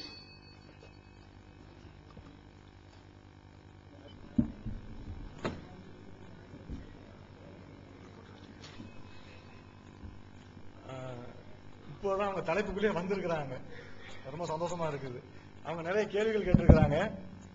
அந்த கேள்விகளுக்கெல்லாம் பதில் சொல்ல வேண்டியிருக்குது. ஆனா அந்த கேள்விகள் எல்லாம் தலைப்புக்கு அப்பாற்பட்டது. டபுள் ஸ்டாண்டர்ட் நிரூபிக்கிறதுக்குன்னு சொன்னாங்க, இரட்டை வேடத்தை நிரூபிக்கிறது. அந்த இரட்டை வேடம் என்னென்ன செஞ்சாங்கிறதுலாம் பதில் சொல்ல வேண்டியிருக்கு. நாங்க அது பிறகு வர்றோம். அதே வந்து அரபி ஒண்ணு நாங்க உங்க மொழிபெயர்ப்பு தான் சொன்னாங்க. அந்த மொழிபெயர்ப்பு எங்கிறது அந்த ஒரிஜினலோட கொஞ்சம் எடுத்து கொடுங்க. சும்மா வேர்ட்ல இருந்து எடுத்து கொடுக்க கூடாது, ஒரிஜினல் சோர்ஸ்ல கொடுக்கணும். நம்ம ஏற்கனவே ஒப்பந்தத்தில் இருக்குது. தயவுசெய்து எந்த ஒரிஜினல் சோர்ஸ்ல இருக்குன்னு சொல்லிட்டு அது ஹார்ட் காப்பியா இருக்கட்டும் சாஃப்ட் காப்பியா இருக்கட்டும், தயவுசெய்து கொஞ்சம் எடுத்து கொடுத்துருங்க. தமிழ் மொழிபெயர்ப்புல இருக்குங்கிறாங்க, தந்துட்டுல பேசணும். மொழிபெயர்ப்புல இருக்கு, நாங்க வெளியிட்டது புகாரி யாரு வெளியிட்டா, எந்த புக்குன்னு கேளுங்க. பொய்யா சொல்றாங்க, அது எந்த நூல்ல இருக்குன்னு எடுத்தாங்க, எடுத்து கொடுத்துட்டு நீங்க அப்புறம் பேசுங்க. விவாத ஒப்பந்தத்துல இங்க கேட்கும்போது உடனே தரணும் இருக்கிறது. புகாரி தமிழாக்க நாங்களா தமிழாக்கம் பண்ணோம், நீங்க தான் பண்ணீங்க இருக்குன்னு சொன்னாங்க. அது தாங்கன்னு கேட்டா இப்ப எடுக்க முடியாது என்ன அர்த்தம்? அப்ப இத்த அடிச்சுட்டு போயிடலாமா? ஆமா, இப்ப நாளைக்கு தந்துருவாங்களாம். அது என்ன முறை? இப்ப தரணும் நீங்க நாளைக்கு தருவதாக இருந்தா நாளைக்கு தான் பேசிருக்கணும். ஆதாரம் இல்லாம நீங்க பேசக்கூடாது. அதே மாதிரி இன்னொன்னு சொல்றாங்க, நீங்க பேசக்கூடாது. அதே மாதிரி இன்னொன்னு என்ன சொல்றாங்கன்னா, அது அரபியில இருக்குது, எங்களுக்கு அரபி தெரியாதுங்கிற மாதிரி வாழ வைக்கிறாங்க. சிறைக்கிற வரவன் கத்தியோட தான் வரணும். கத்தியை வீட்டுல வச்சுட்டு வந்து இங்க என்ன வந்து உனக்கு வேலை? நாளைக்கு கொண்டு வர்றேன் கத்தி. என்ன இன்னைக்கு எதுக்கு வந்தீங்க? சிறைக்க வரும்போது கத்திக்கு அப்புறம் என்னென்னலாம் வேணுமோ எல்லாத்தையும் கொண்டு வரணும். எங்கள்கிட்ட வந்து நாங்க மூலமொழி உங்களுடைய மூலமொழி அராமிக்குன்றீங்க, கிரீக்குன்றீங்க, ஹீப்ரூன்றீங்க. எடுத்து வைங்க ஹீப்ரூ கிரீக்கையும், நாங்க பேசுறோம். என்ன வார்த்தைக்கு அர்த்தம் வேணும்னு கேளுங்க, நாங்க எடுத்து தர்றோம். ஒரிஜினல் ஸ்கிரிப்ட் வேணும், நாங்க தர்றோம். நாங்க எல்லாத்தையும் தயாரா தான் வந்திருக்கிறோம். எல்லாத்துக்கும் எங்கள்கிட்ட ஒரிஜினல்ஸ் இருக்குது. நாங்க எதை கோட் பண்ணாலும் எல்லாத்துக்கும் நாங்க ரெடியா வச்சிருக்கிறோம் டெக்ஸ்ட. எதை கேட்டாலும் நாங்க தூக்கி போடுவோம். உங்களை மாதிரி நான் நாளைக்கு தரோம், நாளை மணி தர மாட்டோம் விட்டடிக்கிற ஆட்கள் இல்ல. ஆனா அரபி தெரியாதுன்னு சொன்னா தெரியாட்டா ஏன் பேசுறீங்க? அந்த லாங்குவேஜ்ல அது என்ன சொல்லப்பட்டிருக்குன்னு தெரிஞ்சிட்டு பேசுங்க. தெரியாம அறகுறையா எவனோ அந்த நெட்ல எழுதுறான், அவன் படிச்சது சொந்த சரக்கு இல்ல, எல்லாம் கடன் வாங்கின சரக்கு, சொந்த மூளையே கிடையாது, எல்லாம் borrowed intelligence தான் அவங்களுக்கு. They are working on others' intelligence. They don't have their own intelligence. They don't apply their own mind. அதை வச்சுக்கிட்டு அவங்க பேசிக்கிட்டு இருக்காங்க. So this is an argument. In debate, we have come to a conclusion that in debate, both of us should present evidence. Whatever arguments we are quoting, it is our responsibility to quote the evidence. Now, they have quoted a hadith from Sahih Bukhari. When we asked them the reference, we wanted either hard copy or soft copy. They are telling that they'll give it tomorrow. If they are ready to give only tomorrow, why did they quote it now? As per our agreement, they have to produce the evidence right away before moving into the next topic. Unless and until you have any appropriate evidence, please don't quote anything. அப்புறம் இந்த பைபிள்ல முன்னறிவிப்பு பத்தி சொன்னாங்க, அந்த கேள்விக்கு பதில் சொல்ல வேண்டியிருக்கு. நாங்க இறுதியா சொல்றோம். அதுக்கு முன்னால சப்ஜெக்ட்டுக்கு நேரடியா வந்துட்டாங்க. ஆனா நேரடியா அதுக்கு வர்றோம். இப்பதான் அந்த லாஜிக்கா பேச ஆரம்பிச்சிருக்கிறாங்க. தௌராவுடைய மேனுஸ்கிரிப்ட்ஸ், ஏராளமான மேனுஸ்கிரிப்ட்ஸ் இருக்குது, செப்டகன்ட் இருக்குது அப்படின்லாம் சொன்னாங்க. எல்லாமே ஜீசஸுக்கு முன்னால இருந்ததுன்னு சொல்றாங்க. ஜீசஸுக்கு முன்னால இருந்ததா, ஜீசஸ் காலத்துல இருந்ததா, ஜீசஸ் காலத்துல என்ன இருந்தது, தோராண்டா என்ன, செப்டுகன்ட்னா என்ன, அதெல்லாம் பார்ப்போம். அதே மாதிரி எங்கிட்ட நிறைய கோடெக்ஸ் இருக்குது. கிரீக் கோடெக்ஸ் வந்து எங்கிட்ட ஒரிஜினல்ஸ் இருக்குது. சினாட்டியஸ், வேட்டிகனஸ், அலெக்சாண்ட்ரியஸ் லைனா பட்டியல் போட்டாங்க. அதனுடைய நிலை என்ன? அப்புறம் டெட் சீ ஸ்க்ரால்ஸ் எல்லாம் நாங்க வச்சிருக்கிறது எல்லாம் கரெக்டாக தான் இருக்குங்கிறதுக்கு என்ன ப்ரூஃப்னா, எல்லாம் சமீபத்தில் கண்டுபிடிக்கப்பட்ட டெட் சீ ஸ்க்ரால்ஸ்ல வந்து எல்லாம் அதுல இருக்குது. அது வந்து ட்ரூ டிரான்ஸ்மிஷன் அப்படிங்கிறாங்க. அந்த டெட் சீ ஸ்க்ரால்ஸ் என்னதை காட்டுதுன்னு சொன்னா, ஏற்கனவே அவங்க வச்சிருக்காங்களா பைபிள், அது கரெக்டா கை வரைக்கும் கரெக்டா சேர்ந்து இருக்குங்கிறத காட்டுதான் அப்படின்னு ஒரு வாதம் வச்சாங்க. அதே மாதிரி அவங்களே ஒரு இறை வேதம் என்றால் எப்படி இருக்க வேண்டும் என்பதற்கு சில அளவுகோலை வைத்தார்கள். நாம் வைக்கவில்லை, நம்ம அளவுகோலை வைக்காமல் பல வாதங்களை வைத்தோம். ஒரு மனுஷனா இருந்தா, ஒரு மனுஷன் பேசுற பேச்சா இருந்தா எப்படி இருக்கணும்? அருவருப்பா பேசலாம். என்னடா அருவருப்பா பேசுறீங்க நீ எல்லாம் ஒரு மனுஷனான்னு கேட்போம். மனுஷன் பேசுற பேச்சிலே வரக்கூடியது இறைவனுடைய வார்த்தையில வரக்கூடாது. பொய், என்னடா பொய் பேசிக்கிட்டு இருக்கிறீங்க நீ எல்லாம் ஒரு மனுஷனா? கடவுள் வார்த்தையில அதுவும் வரக்கூடாது. மனுஷனுக்கு எது தகுதியற்றது அப்படின்னு நம்ம நினைக்கிறோமோ அது மனுஷனுக்கு மட்டும் இல்ல, மனுஷனை விட உயர்ந்த கடவுளுக்கும் வரக்கூடாது. அதுதான் முதல் அளவுகோல். இதுக்கு வேற பைபிள்ல இருந்த கொட்டேஷனோ வேற எந்த நூல்ல இருந்து கொட்டேஷன் தேவையில்லை. அதே மாதிரி அதுல வந்து முரண்பாடுகள், கான்ட்ரடிக்ஷன்ஸ், அதுல கான்ட்ரடிக்ஷன்ஸ் இருக்கக்கூடாது. உண்மைதான், கான்ட்ரடிக்ஷன்ஸ் இருந்தா அது இறைவனுடைய வேதமா இருக்கக்கூடாது. நம்மளே முரண்பட்டு பேசிக்கிட்டு இருந்தா அது எப்படி, என்னடா மாத்தி மாத்தி பேசுறீங்க நீ எல்லாம் ஒரு மனுஷனாடா, அதான் கேட்போம். அப்ப கடவுளே மாறி மாறி பேசினா அதுவும் இருக்கக்கூடாது. அதே மாதிரி it should be error free, free from error, no error. அதுல தப்பே இருக்கக்கூடாது. It should be true, there should be no falsehood. It should be true and true alone. இந்த வார்த்தைகள் நான் சொன்னார், நான் எழுதி வச்சிருக்க வார்த்தைகளை. It should be true and true alone. அதுல பொய்யே இருக்க கூடாது. Truth always is free from contradiction. உண்மையில எப்பவுமே முரண்பாடு இருக்காது அப்படிலாம் சொன்னாங்க. ரொம்ப அற்புதமான அளவுகோல். இந்த அளவுகோல் பிரகாரம் இருக்குதான்னு தான் பார்க்க போறோம் பைபிள்ல. இதுல நாங்க இன்னொரு கண்டிஷன், அது அந்த கண்டிஷன் அவங்க பைபிள்ல ஒத்து வர மாட்டேங்குது.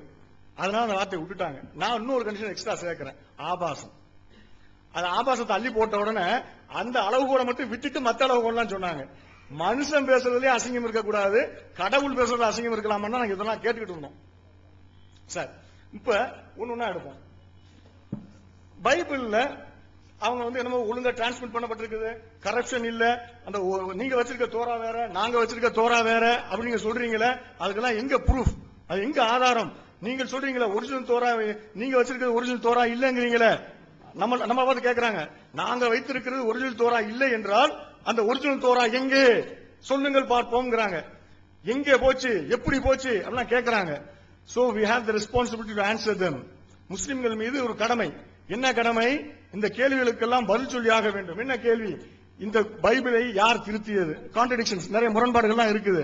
நம்ம முரண்பாடுகள்லாம் இருக்குது, திருத்தப்பட்டதுன்னு சொன்ன உடனே அவன் கேட்கிற கேள்விகள், யார் திருத்தியது? Who did this? When did they do this? எப்போது செய்தார்கள்? Where did they do this? எங்கே செய்தார்கள்? What was done? அதை எதை மாத்தினாங்க? Why? ஏன் மாத்தினாங்க? அது பிச்சை கூட சேர்த்துக்கலாம். How was it done? எப்படி செஞ்சாங்க? இந்த கேள்விகளுக்கெல்லாம் நீங்க பதில் சொல்ல முடியுமா நம்மள கேட்டுக்கிட்டு இருக்காங்க. அந்த கேள்விகளை தான் அவங்க வேற வார்த்தைகள் எடுத்து வச்சாங்க. அந்த வார்த்தைகள் வந்தது, எல்லாமே வந்தது. அந்த ஒரிஜினல் எங்க எல்லாம் கேட்டாங்க. இந்த கேள்விகளுக்கெல்லாம் நாம் பதில் சொல்ல வேண்டிய கடமை நமக்கு இருக்கிறது. இப்ப பைபிளை நீங்க எடுத்துக்கிட்டு பாருங்க. பைபிள் எடுத்து பாத்தீங்கன்னா மனுஷன் பேசுறோம்ல, நான் பேசிக்கிட்டு இருக்கும்போது திடீர்னு பிராக்கெட் போட்டு பேச முடியுமா? எழுதும் போது பிராக்கெட் போட்டு பேசுவோம். கடவுள் இன்ஸ்பயர் பண்றார். கடவுள் God is inspiring his words. Bracket போட்டுக்கன்னு சொல்லுவாங்களா? கிளாஸ் டீச்சரா write within the brackets அப்படியே டிக்டேட் பண்ணார் கடவுள். இங்க பாருங்க, இங்க பிராக்கெட் போட்டு பைபிள் எழுதி இருக்குது. ஒரே வசனம் மத்தேயு மேத்யூ 6:32 கிங் ஜேம்ஸ் வெர்ஷன்ல ஒரு பகுதி பிராக்கெட்ல இருக்குது. அதே இது இன்னொரு வெர்ஷன்ல அதுலயும் பிராக்கெட்ல இருக்குது. இப்ப லூக் 2:23 எல்லாம் எக்ஸாம்பிள் தான், நிறைய இருக்குது இந்த மாதிரி பட்டியல். சும்மா ஒரு உதாரணத்துக்கு ஒண்ணு போதும் அப்படிங்கிறதுக்காக எடுத்து போட்டோம். ஒன்னில் உண்மை இல்லாதவன் எதிலும் உண்மை, முழுவதிலும் உண்மை இல்லாதவன். நான் பைபிள்லாம் கோட் பண்ண மாட்டேன், பொதுவாக சொல்றேன். பைபிள் இந்த மாதிரி இருக்குது, நான் பைபிளே நம்புறது இல்லையே, அப்புறம் எதுக்கு அதை கோட் பண்ணணும்? ஒன்னில் உண்மை இல்லாதவன் முழுவதிலும் உண்மை இல்லாதவன். இங்க பாருங்க, இந்த கிங் ஜேம்ஸ் வெர்ஷன்ல பிராக்கெட்ல போட்டிருக்கு இந்த வசனத்தை. லூக் 2:33 வசனத்தை பிராக்கெட்ல போட்டிருக்குது. அதே இது காட்ஸ் வேர்ட்ல பாருங்க, பிராக்கெட் இல்லாம இருக்குது. அடுத்து திரும்புங்க. அடுத்தத பாத்தீங்கன்னா மார்க் 99.6ல காட்ஸ் வேர்ட்ல பிராக்கெட் போட்டிருக்குது. கிங் ஜேம்ஸ் வெர்ஷன்ல அது பிராக்கெட் இல்லாம இருக்குது. மாத்தி அடுத்தது. அப்புறம் பாருங்க மார்க் 7ல 3வது 4வது வசனங்கள். இந்த 3வது 4வது வசனங்கள் பாத்தீங்கன்னா அமெரிக்கன் ஸ்டாண்டர்ட் வெர்ஷன் ஏஎஸ்வி கேட்டா அதுக்கு நமக்கு என்னமோ தெரியாத மாதிரி நெட் பைபிள் நெட் இல்ல, அதுக்கு பேரு நியூ இங்கிலீஷ் டிரான்ஸ்லேஷன் சொல்றாங்க. தெரியுங்க, நாங்க சும்மா சுருக்கமா தான் சொல்றோம். நீங்க தான் கேஜேவி, நீங்க அது கேஜேவி இல்ல, கிங் ஜேம்ஸ் வெர்ஷன். என்ன பெரிய புத்திசாலியா பேசுற மாதிரி. ஆனா சும்மா எங்களுக்கு தெரியும் காட்டுறதுக்காக சொல்ல வேண்டியிருக்குது. நம்ம மடையை நினைச்சுக்கிட்டு பேசிக்கிட்டு இருக்காங்க. ஏன்னா இடையில வார்த்தைகள் யூஸ் பண்ணாங்க, நான் சென்ஸ் நோ சென்ஸ் நம்ம சொன்னாங்க. கிங் அமெரிக்கன் ஸ்டாண்டர்ட் ஏஎஸ்வில ஃபுல் வேர்ஸும் பிராக்கெட்ல இருக்குதா? அடுத்த வசனத்துல பாருங்க, அடுத்த வெர்ஷன்ல இஎஸ்வி இங்கிலீஷ் ஸ்டாண்டர்ட் வெர்ஷன், அதுல பாத்தீங்கன்னா அதே வசனம் பிராக்கெட்ல இருக்குது. ஆனா கூடுதலாக 2 வார்த்தை சேர்த்து இருக்குது. டைனிங் கவுச்சஸ், டைனிங் டேபிள், சாப்பாட்டு மேஜைங்கிற வார்த்தையை அந்த பிராக்கெட்டுக்குள்ள கூடுதலா சேர்த்து இருக்குது. இதுதான் அவங்க ரொம்ப pure, free from contradiction, pure true transmission. இதுதான் ட்ரூ டிரான்ஸ்மிஷன். உண்மையாக அவன் கை மாறி வந்திருக்கான் பாருங்க. அதுக்கு அடுத்தத பாருங்க, அந்த ஒட்டுமொத்த இதுவுமே வசனம் பிராக்கெட்டே இல்ல. அந்த டைனிங் டேபிள்ங்கிற வார்த்தையும் சேர்த்து இருக்குது, ஆனா பிராக்கெட்டை தூக்கியாச்சு. அடுத்தது இங்க பாருங்க, மார்க் 7:19ல கிங் ஜேம்ஸ் வெர்ஷன் பிராக்கெட் இல்லாம இருக்குது. அடுத்ததுல பாத்தீங்கன்னா ஒரு குறிப்பிட்ட அந்த வசனமே இல்ல, அந்த பிராக்கெட்ல உள்ளது கிங் ஜேம்ஸ் வெர்ஷன்ல கிடையாது. அடுத்ததுல இஎஸ்வி இங்கிலீஷ் ஸ்டாண்டர்ட் வெர்ஷன்ல பிராக்கெட்ல ஒரு புதுசா ஒரு வார்த்தையை சேர்த்து இருக்கிறாங்க. இது கிங் ஜேம்ஸ் வெர்ஷன்ல இல்ல. அதுக்கு அடுத்தது ஏஎஸ்வில பாத்தீங்கன்னா அதே வார்த்தைகள் இருக்குது, ஆனா பிராக்கெட் போயிருச்சு. இதுல கடவுள் என்ன செஞ்சாரு? அந்த வார்த்தையை சொன்னாரா சொல்லலையா? சொல்லும் போது பிராக்கெட் போட்டு சொன்னாரா இல்ல பிராக்கெட் போடாம சொன்னாரா? Is this true transmission? Next இங்க பாருங்க, இதுல லூக் 2:23 to 24 ரெண்டு வெர்சஸ். அதுல கிங் ஜேம்ஸ் வெர்ஷன்ல ஃபுல்லா அந்த வெர்ஷன் ஃபுல்லா அந்த வெர்ஸ் ஃபுல்லா 23rd வெர்ஸ் ஃபுல்லா பிராக்கெட்ல இருக்குது. ஏஎஸ்விலயும் ஃபுல்லா பிராக்கெட்ல இருக்குது. பிபிஇ பேசிக் பைபிள் இன் பேசிக் இங்கிலீஷ் அதுலயும் ஃபுல் வேர்ஸ் இருக்குது. அதுக்கு அடுத்தது டார்பிஸ் டிரான்ஸ்லேஷன்லயும் நியூ டெஸ்டமென்ட் டிரான்ஸ்லேஷன்லயும் அது ஃபுல் வேர்ஸ் இருக்குது. அதுக்கு அடுத்தது பாத்தீங்கன்னு சொன்னா அந்த வெஸ்லேயில அந்த வேர்ஸையே ரெண்டா உடைச்சு 23rd பாதியும் 24ல பாதியும் போட்டு பிராக்கெட்ல போட்டிருக்குது. ஏன் அப்படி உடைச்சு போட்டிருக்காங்க அது பின்னால பார்ப்போம். அடுத்தது மார்க் 15:28 இந்த வேர்ஸ் எடுத்துக்கிட்டு பாத்தீங்கன்னா கிங் ஜேம்ஸ் வெர்ஷன்ல அந்த வேர்ஸ் அப்படி இருக்குதா? அந்த எழுத்துக்களை பாருங்க, சும்மா சாதாரணமா இருக்குது. அதுக்கு அடுத்தது அமெரிக்கன் ஸ்டாண்டர்ட் வெர்ஷன், அதுல பாருங்க லேசா இட்டாலிக்ஸ்ல போட்டிருக்குது. நாங்க போடல, அவங்க பைபிள்ல அப்படிதான் போட்டிருக்காங்க. அவங்க பைபிள்லயே அது இட்டாலிக்ஸ்ல போட்டிருக்காங்க. மற்ற வசனங்கள்லாம் சாதாரணமா போட்டுட்டு அது இட்டாலிக்ஸ்ல போட்டிருக்காங்க. அந்த கர்சர் வச்சு காட்டுங்க. இட்டாலிக்ஸ்ல போட்டிருக்காங்க. ஏன் இட்டாலிக்ஸ்ல போட்டிருக்காங்க புரியாது உங்களுக்கு. இப்ப அடுத்தது புரியும் பாருங்க. Next slide. அடுத்தது பாருங்க, மேல வந்து ஏஎஸ்பில வந்து பிராக்கெட்ல இட்டாலிக்ஸ்ல போட்டிருக்காங்க. ஏன் இட்டாலிக்ஸ்ல போட்டிருக்காங்கறத பாருங்க. அடுத்ததுல அந்த வேர்ஸ பிராக்கெட்ல போட்டான், இன்னொருத்தன் பிராக்கெட்ல போட்டிருக்கான். டர்பி டிரான்ஸ்லேஷன்ல பிராக்கெட்ல போட்டுட்டு நோட் போட்டான், footnote. Many leave out this verse. நிறைய மேனுஸ்கிரிப்ட்ஸ்ல இது இல்ல. மேனுஸ்கிரிப்ட்ஸ்ல ரொம்ப ட்ரூ டிரான்ஸ்மிஷன் அப்படின்னாங்கல்ல, நிறைய மேனுஸ்கிரிப்ட்ஸ்ல இது இல்லையா? பாத்துக்கிட்டீங்களா? சரி, அடுத்த இதே வசனத்தை பைபிள் இன் பேசிக் இங்கிலீஷ் ஒரு பைபிள் இருக்குது. அந்த பிபிஇ அந்த வேர்ஸ கொஞ்சம் படிக்கிறீங்களா? படிங்க, இது படிங்க. இதுதாங்க அதுல இருக்குது. முதல் சைடுல போனீங்கல்ல அந்த வசனம் இருந்துச்சுல, அப்புறம் இட்டாலிக்ஸா மாறிச்சுல, அப்புறம் பிராக்கெட் போட்டுச்சுல, இப்ப வெறும் பிராக்கெட் தான் இருக்கு, வசனத்தை காணோம், வெறும் நம்பர். இதை படிக்க முடியுமா உங்களால? இதுதான் ட்ரூ டிரான்ஸ்மிஷன். நெக்ஸ்ட் இங்க பாருங்க, அடுத்தது என்ன செஞ்சுட்டாங்க? 27, 28 அதே வசனம். அந்த 27 விட்டுட்டு 28வது வசனத்துக்கு 27, 28 நம்பர் போட்டிருக்காங்க. நம்பரை கணக்கு சரி பண்றதுக்காக. இதை படிச்சுக்கிட்டு போகும்போது அந்த வசனத்தை படிச்சுட்டு போவோம், நம்பரை பார்க்க மாட்டோம். அப்படி என்னமோ கரெக்டா தான் படிக்கணும்னு நினைச்சிட்டு இருப்போம், ஆனா விட்டுட்டாங்க. அது 27, 28 போட்டாங்க. அப்புறம் பாருங்க, அது ஏற்கனவே காட்டினதுதான், தனியா காட்டணும், திரும்ப போட்டிருக்குது பிபிஇ. நெக்ஸ்ட் இங்க பாருங்க, இது நியூ ரிவைஸ் ஸ்டாண்டர்ட் வெர்ஷன் 1989ல வெளியிட்டாங்க. அதுக்கு முன்னால உள்ளதான் தனியா, அதுக்காக வருவோம், இடையில மாறி மாறி வரும் உங்களுக்கு. இந்த 1989ல அதே வசனத்தை போட்டிருக்காங்க பாருங்க. 25க்கு அப்புறம் 26 காணோம், நேரம் 27க்கு வந்துருச்சு. தெரியுதா நம்பரு? முதல் வரியில 27 காணோம், 26 இருக்குது, 27 இருக்கு, 28 காணோம், 29 வந்துருச்சு பாருங்க. நல்ல புள்ள மாதிரி விட்டுட்டு போயிருவாங்க. பொதுமக்களை ஏமாத்துறாங்க, கிறிஸ்துவ சகோதர சகோதரிகளை ஏமாற்றிக்கிட்டு இருக்கிறாங்க.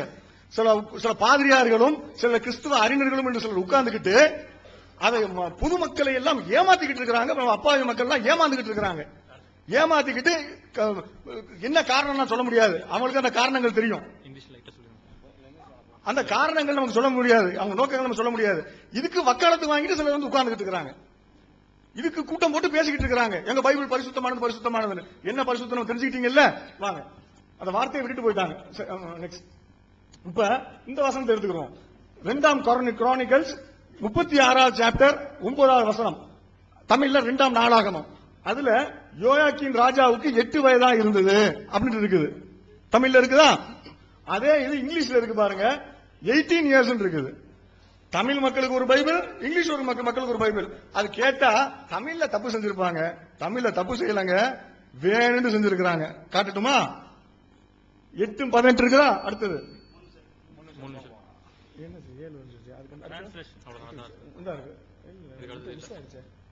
மிஸ் ஆயிருக்கு. அதே மாதிரி 2ஆம் சாமுவேல் 24:13 அதுல தாவீதுடைய காலத்துல 7 வருஷம் பஞ்சம் வந்ததுன்னு இருக்குது தமிழ்ல. இங்கிலீஷ்ல பாத்தீங்கன்னா 3 வருஷம் பஞ்சம் இருக்குது. எது கரெக்ட், எது ட்ரூ டிரான்ஸ்மிஷன், எது எரர் ஃப்ரீ? எதுல பொய் இல்ல, எதுல கான்ட்ரடிக்ஷன் இல்ல? ரெண்டுலயும் கான்ட்ரடிக்ஷன் இருக்குதா? நீங்க பைபிள் பைபிள்ங்கறீங்களே, பைபிள் கடவுளுடைய வார்த்தைங்கறீங்களே, இந்த தமிழ் பைபிள் கடவுளுடைய வார்த்தையா, இங்கிலீஷ் பைபிள் கடவுளுடைய வார்த்தையா? எந்த பைபிளை நீங்க கடவுளுடைய வார்த்தைன்னு சொல்றீங்க? இங்கிலீஷ் கடவுளுடைய வார்த்தைனா தமிழ் பொய்யா இருக்குதா? தமிழ்ல பொய் கடவுளுடைய வார்த்தைனா இங்கிலீஷ் பொய்யா இருக்குதா? எது? அடுத்தது அதே இதுதான். இங்க பாருங்க, அதுல முன்னாள் சைடு போங்க. முன்னாள் சைடுல இங்கிலீஷ்ல 3 இருக்குதா? திரும்ப பாருங்க, இன்னொரு இங்கிலீஷ்ல 3 இருக்குது, இன்னொரு இங்கிலீஷ்ல 7 இருக்குது. இந்த ரெண்டு இங்கிலீஷ்ல எந்த பைபிள் சரியான பைபிள்? என்னங்க இங்கிலீஷுக்கு இங்கிலீஷ் முரண்பாடு, இங்கிலீஷுக்கு தமிழுக்கு முரண்பாடு, எதை நம்ப சொல்றீங்க? நெக்ஸ்ட். அதே மாதிரி அகசியா ராஜாவாகிற போது அவர் 22 வயதா இருந்ததுன்னு போட்டிருக்குது. இது எங்க? 2ஆம் நாளாகமத்துல இருக்குது, 2nd Chroniclesல. 2ஆம் ராஜாக்கள் 2ஆம் கிங்ஸ்ல அதே மாதிரி இருக்கு, 22 வயசு இருக்குது. ரெண்டுலயும் 22 வயசு இருக்கு. இதுல என்ன முரண்பாடு இருக்குது? முரண்பாடு இல்ல. பாருங்க, அதே இது பாருங்க, 2ஆம் நாளாகம் முன்னாள் ஸ்லைடு வாங்க. 2ஆம் நாளாகம் கீழே இருக்குல்ல, 2ஆம் நாளாகம் மேல இருக்கு பாருங்க, 22 வயசு இருக்குதா? அடுத்தது 2ஆம் நாளாகத்துக்கு 22 இருக்குது. இங்கிலீஷ்ல அதே கிங் ஜேம்ஸ் வெர்ஷன்ல 42 இருக்குது. 22 42? எது ட்ரூ டிரான்ஸ்மிஷன், எது எரர் ஃப்ரீ, எதுல கான்ட்ரடிக்ஷன் இல்ல? இது எந்த கோடெக்ஸ்ல இருக்குது? நீங்க 5 கோடெக்ஸ் சொன்னீங்களே, நீங்க 5 இல்ல, நான் ஏகப்பட்ட கோடெக்ஸ் வருவோம். எந்த கோடெக்ஸ்ல இருக்குது? அந்த சினாட்டிஸ் வேட்டிகன் சொன்னாங்க, அந்த லட்சணத்தை நாங்க காட்டுவோம். டெட் சீ ஸ்க்ரோல் சொன்னாங்க, அதையும் காட்டுவோம். வாங்க நெக்ஸ்ட். தமிழ் ஃபான்ட்ஸ் இதுல இங்க பாருங்க, 2ஆம் சாமுவேல் திரும்ப தமிழ்ல 1700 குதிரை வீரர்கள் இருக்குது. 1700 குதிரை வீரர்கள். இங்கிலீஷ்ல 1000 chariots and 700 horsemen. 700 ரதங்களும் 1000 ரதங்களும் 700 குதிரை வீரர்களும் இருக்குது. அங்க 1700 குதிரை வீரர்கள் இருக்குது. ரெண்டுல எது கரெக்ட்? எந்த பைபிளை நம்ப சொல்றீங்க? எது கான்ட்ரடிக்ஷன் இல்ல? என்ன முரண்பாடு?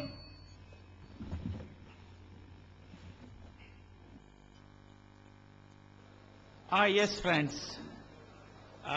It's a good argument to hear like this. Our brother is able to bring his evidences. இது ஒரு நல்ல விவாதமாக இருக்கிறது. ஏனென்றால் அருமையான சகோதரர் அநேக ஆதாரங்களை கொண்டு வருவதற்கு கூடியவராக இருந்தார். But when we evaluate the nature of evidences which he brings, it's all confused and disqualified. அவர் கொண்டு வருகிறதான அந்த ஆதாரங்களுடைய தன்மையை நாம் பரிசோதித்தால் அது அவைகளுக்குள்ளாகவே குழப்பமுடையதாக, அது தகுதியற்றதாக இருக்கிறதை நாம் பார்க்க முடிகிறது. Before he uses the evidences, he has to learn how to use it.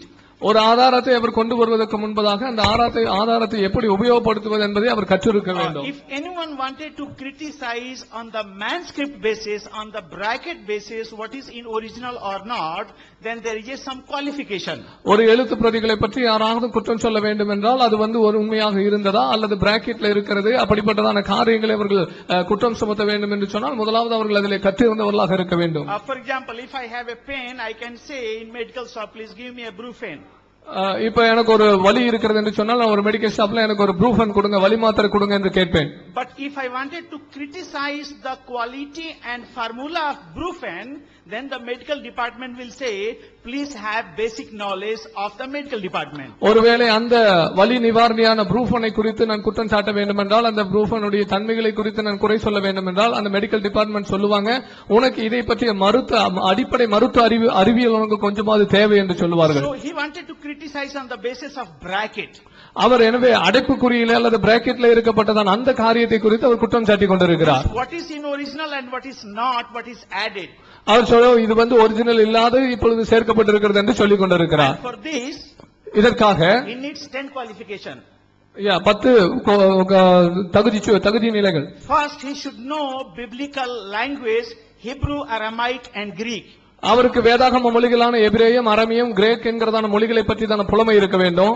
To go and study original, அதை மூல மொழியிலே படிப்பதற்கு, verify by himself, அவர் தானாகவே அதை பரிசோதிப்பதற்கு, and then tell in a public that I have found it out. நான் அதை கண்டுபிடித்திருக்கிறேன் என்று சொல்லுவதற்கு அவர் அதை செய்திருக்க வேண்டும். On the basis of translation, you cannot do this one. மொழியாக்கத்தின் அடிப்படையில் நீங்கள் இதை நிச்சயமாக செய்ய முடியாது. Number 2, இரண்டாவது, he should know the basic about manuscript study principle. மூலப்பிரதிகளை படிக்கிறதான அந்த படிக்கிறதான தத்துவத்தை பற்றி அவர் அறிந்திருக்க வேண்டும். Basically there are 3 principles.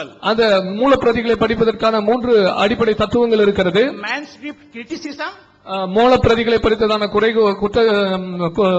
விமர்சனம், declaration of corruption, அதிலே பிழை இருக்கிறது என்று சொல்லி அறிக்கை செய்கிற அறிவிப்பு, and by the richness of manuscript, restoration. அந்த மூலப்பிரதிகளின் ஏராளமான தன்மையில வைத்து அது மீண்டும் பல நிலைமைக்கு திரும்ப கொண்டு வரப்படுகிறதை பற்றி பேசுவது. He has quoted some of the brackets. அவர் சில பிராக்கெட்ஸை பற்றி குறிப்பிட்டார். But he doesn't know this Bible when it was translated, how many manuscripts were there. ஆனால் இந்த வேதாகமம் மொழிபெயர்க்கப்பட்ட போது எத்தனை பிரதிகள் இருந்தது, மூலப்பிரதிகள் இருந்தது என்பது அவருக்கு அறியாமல் இருக்கிறது. When KJV was translated, there was 6 manuscripts. KJV மொழிபெயர்க்கப்பட்ட போது 6 மூலப்பிரதிகள் இருந்தது. When RSV was done, there was 100 manuscripts. RSV மொழியாக்கம் செய்யப்பட்ட போது 100 மூலப்பிரதிகள் இருந்தது. Now we have 27,000 manuscripts. ஆனால் இப்பொழுது நமக்கு 27,000 மூலப்பிரதிகள் இருக்கிறது. And all the evidences which he has brought is refuted long back. அவர் கொண்டு வந்ததான எல்லா ஆதாரங்களும் பல நாட்களுக்கு, பல வருடங்களுக்கு முன்பதாகவே மறுப்பு தெரிவிக்கப்பட்டிருக்கிறது. He knows the Bruce Metzger, one of the greatest critics.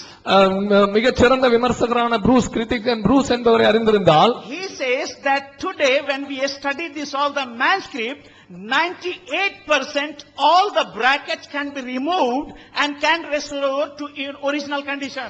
நீங்க இந்த எல்லா மூலப்பிரதிகளையும் நீங்கள் வாசிப்பீர்கள் என்று சொன்னால் 98% எல்லா பிராக்கெட்டுகளும் நீக்கப்பட்டு அது ஒரிஜினல் மூலப்பிரதிகளோடு கூட சேர்க்கப்படும் என்பதில் ஐயமில்லை என்று அவர் சொல்லுகிறார். And if I apply his principle for the Quran, it doesn't mean I am debating for the Quran, but if you apply this principle, இந்த அவர் உபயோகப்படுத்தின இதே தத்துவத்தை நான் அவருடைய குரானுக்கு ஒருவேளை உபயோகப்படுத்துவேன் என்று சொன்னால், ஒருவேளை நான் குரானை குறித்து விவாதிக்கவில்லை என்றாலும், he showed me the translation bracket. I can show him in original Arabic.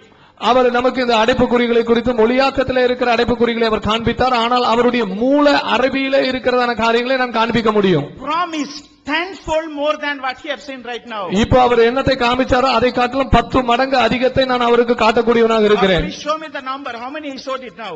அவர் இப்ப என்ன நம்பர், எத்தனை எண்ணிக்கை அவர் காண்பித்தாரோ அதை காட்டிலும் அதிகமாக காண்பிக்க இருக்கிறேன். How many?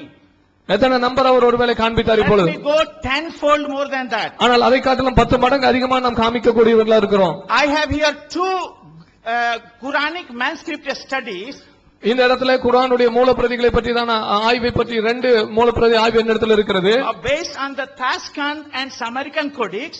அவர்கள் சொல்லுகிறதான அந்த டாஸ்கன் and சமர்கண்ட்ல இருக்கிறதான அந்த குர்ஆன் பிரதிகளை பற்றியதான ஆய்வு. I have the best scholarship, Keith Small, who is the leading Quranic manuscript critic. குர்ஆனுடைய மூலப்பிரதிகளை குறித்து விமர்சிக்கிற ஒரு மிகச் சிறந்த ஆளதான கீர்த்தி என்கிறதான அவருடைய ஆய்வு இருக்கிறது. Let me show the book itself. நான் அந்த புத்தகத்தை உங்களுக்கு காட்டுகிறேன். If you want, I can show you my brother here. Not emotion, but for the make you to the sense in the basis of original, not translation. ஒருவேளை இது உணர்வுபூர்வமாக இல்லாவிட்டாலும் நீங்கள் கேட்டீர்கள் என்று சொன்னால் ஆதாரத்தின் அடிப்படையிலே மொழியாக்கம் என்பது அல்லாமல் மூலப்பிரதிகளிலே இருக்கிறதான வித்தியாசத்தை நான் உங்களுக்கு இங்கே காண்பிக்க முடியும். I will show in the terms of thousands. நான் இதை ஆயிரக்கணக்கிலே காட்ட முடியும். But we will keep it for the separate debate. Is the Quran God's word? ஆனால் இது குர்ஆன் இறைவனுடைய வார்த்தை என்கிறதான அந்த தனி விவாதத்துக்காக நாம் இதை இப்ப எடுத்து வைப்போம். Now our point is, எங்களுடைய சொல்ல கொடுக்கிறதான காரியம் என்னவென்றால், to criticize, நீங்கள் குறை கூற வேண்டும் என்றால், விமர்சிக்க வேண்டும் என்றால், must be qualified. நீங்கள் அதை விமர்சிப்பதற்கு தகுதியுள்ளவராக இருங்கள். Land Greek, முதலாவது கிரேக்க வேதாகமத்தை மொழி எபிரேய மொழியை study the manuscript, அதன் மூல பிரதிகளை படியுங்க. and then you do the criticism, and there will be some value, some attention will be paid for your criticism. அதை படித்த பிறகு நீங்கள் அந்த மூல பிரதிகளை, மூல மொழிகளை பற்றி உங்களுடைய விமர்சனத்தை கொண்டு வாங்க. அப்பொழுது உங்கள் விமர்சனத்திற்கு கொஞ்சம் மதிப்பு இருக்கும். But if this kinds of line of argument you bring, you will not deserve any attention. ஆனால் இந்த விதமான விவாத முறைகளை நீங்கள் கொண்டு வந்தீர்களானால் இதிலே நீங்கள் ஒரு பெரிய கவனத்தை ஈர்க்க முடியாது. Now let me show the Arabic. He has shown the translation and bracket.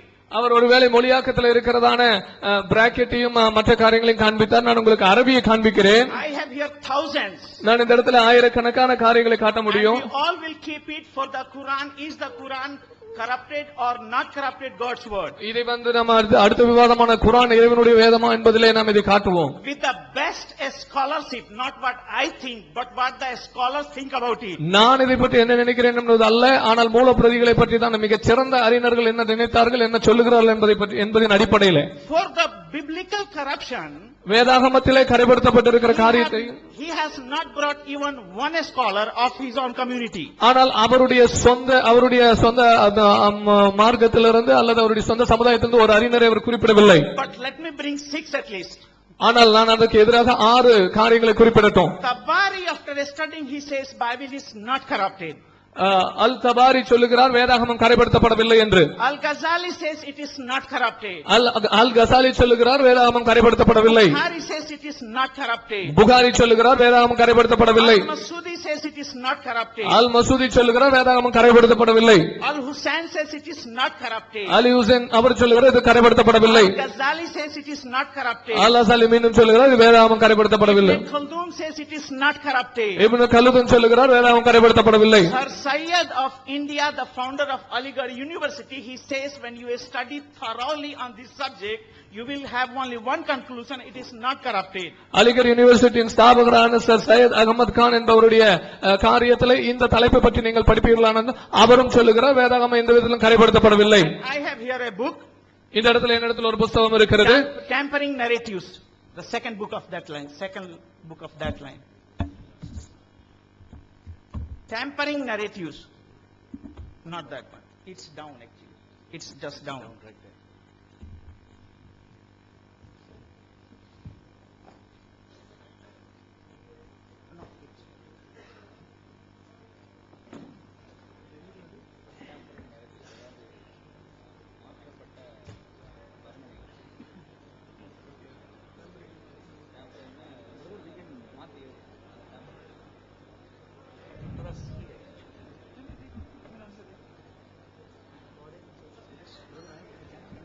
Yes,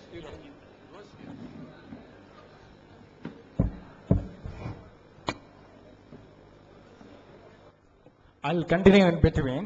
நான் இதற்கிடையிலே அதை தொடர்கிறேன். First, let me explain how the Bible translations are made. வேதாகம மொழியாக்கம் எப்படி செய்யப்பட்டது என்பதை நான் முதலாவது விளக்கி சொல்லட்டும். There are different ways of the translations. வித்தியாசமான விதங்களில் மொழியாக்கம் இருந்தது. For example, when KJV is translated, KJV உதாரணத்துக்கு மொழியாக்கம் செய்யப்பட்ட போது it went to the available manuscript at that time. அந்த காலத்திலே அவர்களுக்கு இருந்ததான மூலப்பிரதிகளை பொறுத்து அது மொழியாக்கம் செய்யப்பட்டது. Now when other translations are made, there is a way of majority. They go by the majority manuscripts. ஆனால் மற்ற மொழியாக்கங்கள் செய்யப்பட்ட போது அவர்களுக்கு இருந்ததான மூலப்பிரதிகளின் எண்ணிக்கையின் அடிப்படையிலே அதிகமான மூலப்பிரதிகளின் எண்ணிக்கையின் அடிப்படையிலே மொழியாக்கம் செய்யப்பட்டது.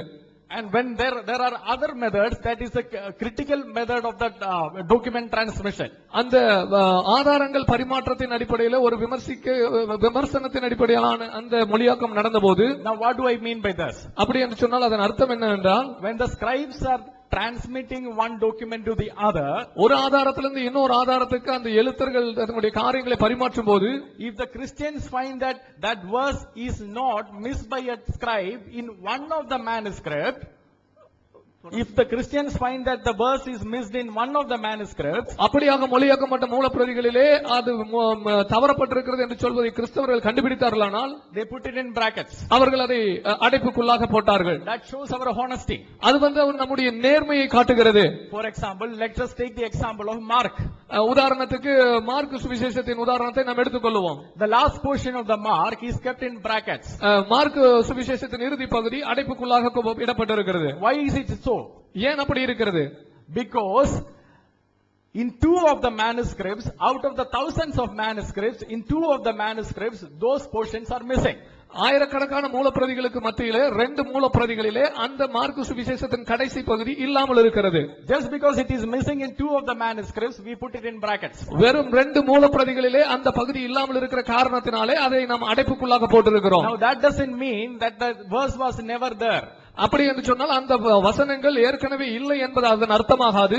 For example, உதாரணமாக, if I have to give a comparison, நான் இதற்கான ஒரு ஒப்பிடுதலை உங்களுக்கு கொடுக்க வேண்டும் என்று சொன்னால், if the Muslims had followed the same methodology in compiling the Quran, குர்ஆனை தொகுக்கும் போது அருமையான இஸ்லாமியர்கள் இந்த சேம் மெத்தடை உபயோகப்படுத்துவார்கள் என்று சொன்னால், if they had the same honesty in compiling the Quran, அந்த குர்ஆனை தொகுக்கும் போது இதே விதமான நேர்மை அவர்களுக்குள் இருந்திருக்கும் என்றால், they would have put the first chapter of the Quran in bracket. குர்ஆனின் முதல் அதிகாரத்தையே அவர்கள் பிராக்கெட்ல தான் போட்டிருக்க வேண்டும். Because ஏனென்றால் one of the four major teachers of the Quran, குர்ஆனை கற்றுக் கொடுக்க வேண்டியதான மிக முக்கியமான நான்கு ஆசிரியர்களில்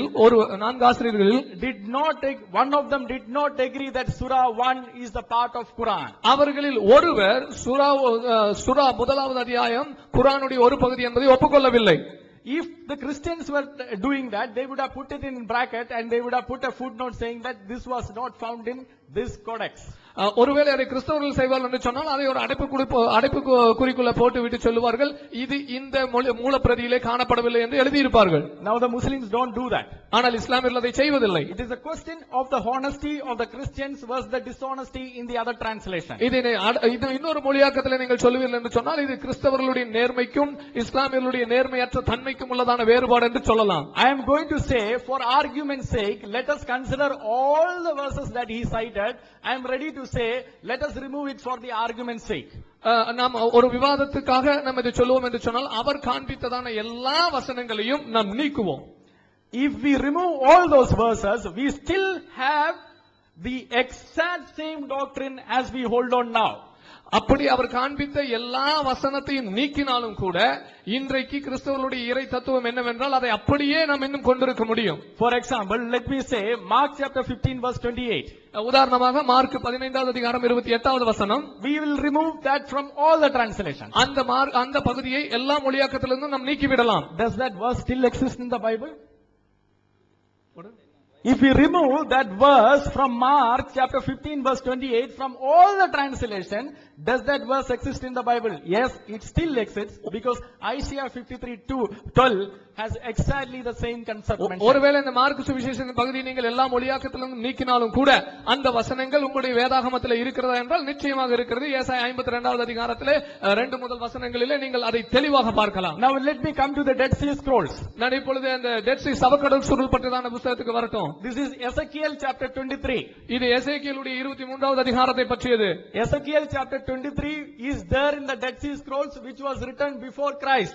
இயேசு கிறிஸ்துவுக்கு முன்பதாக எழுதப்பட்டதான அந்த பிரதிகளிலே இருக்கிறது என்று சொல்லி சவக்கடல் சுருள் சொல்லுகிறது. This is the Dead Sea Scrolls manuscripts translations. இதுதான் சவக்கடல் சுருளிலே கிடைக்கப்பட்டதான மூல பிரதிகளின் மொழியாக்கம். We were disputing about Ezekiel 23, but Ezekiel 23 is there in the Dead Sea Scroll. ஆனால் எசேக்கியேல் 23 பற்றி நாம் இத்தனை நேரம் விவாதித்துக் கொண்டிருந்தோம். அந்த எசேக்கியேல் 23 சவக்கடல் சுருளிலே இருக்கிறது.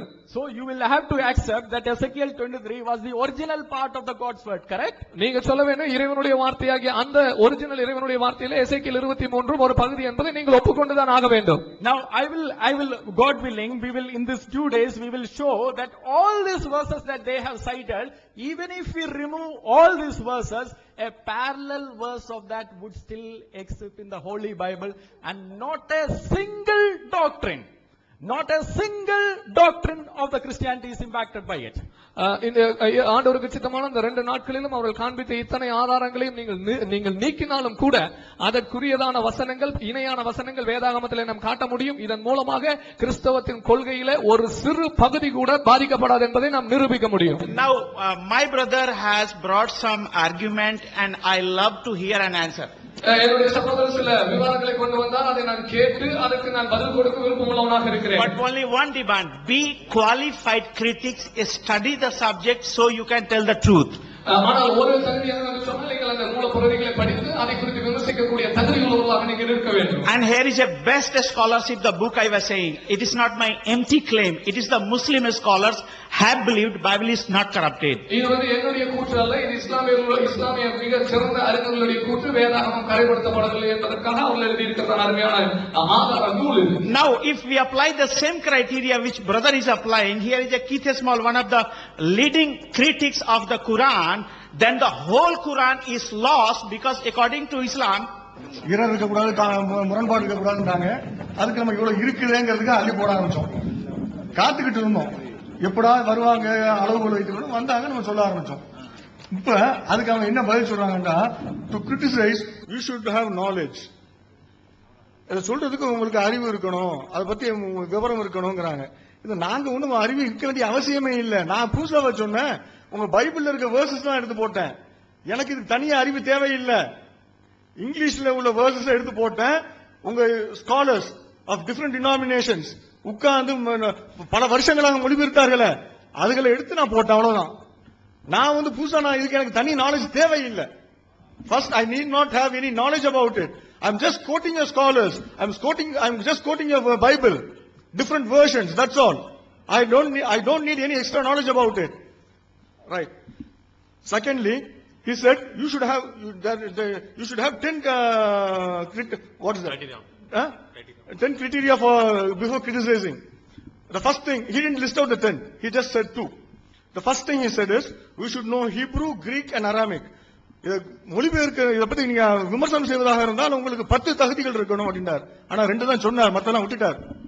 2ல என்னன்னு கேட்டா you should know Hebrew, Greek and Aramaic என்றார். I'm sorry, I don't know Aramaic, but I have working knowledge of Greek and Hebrew.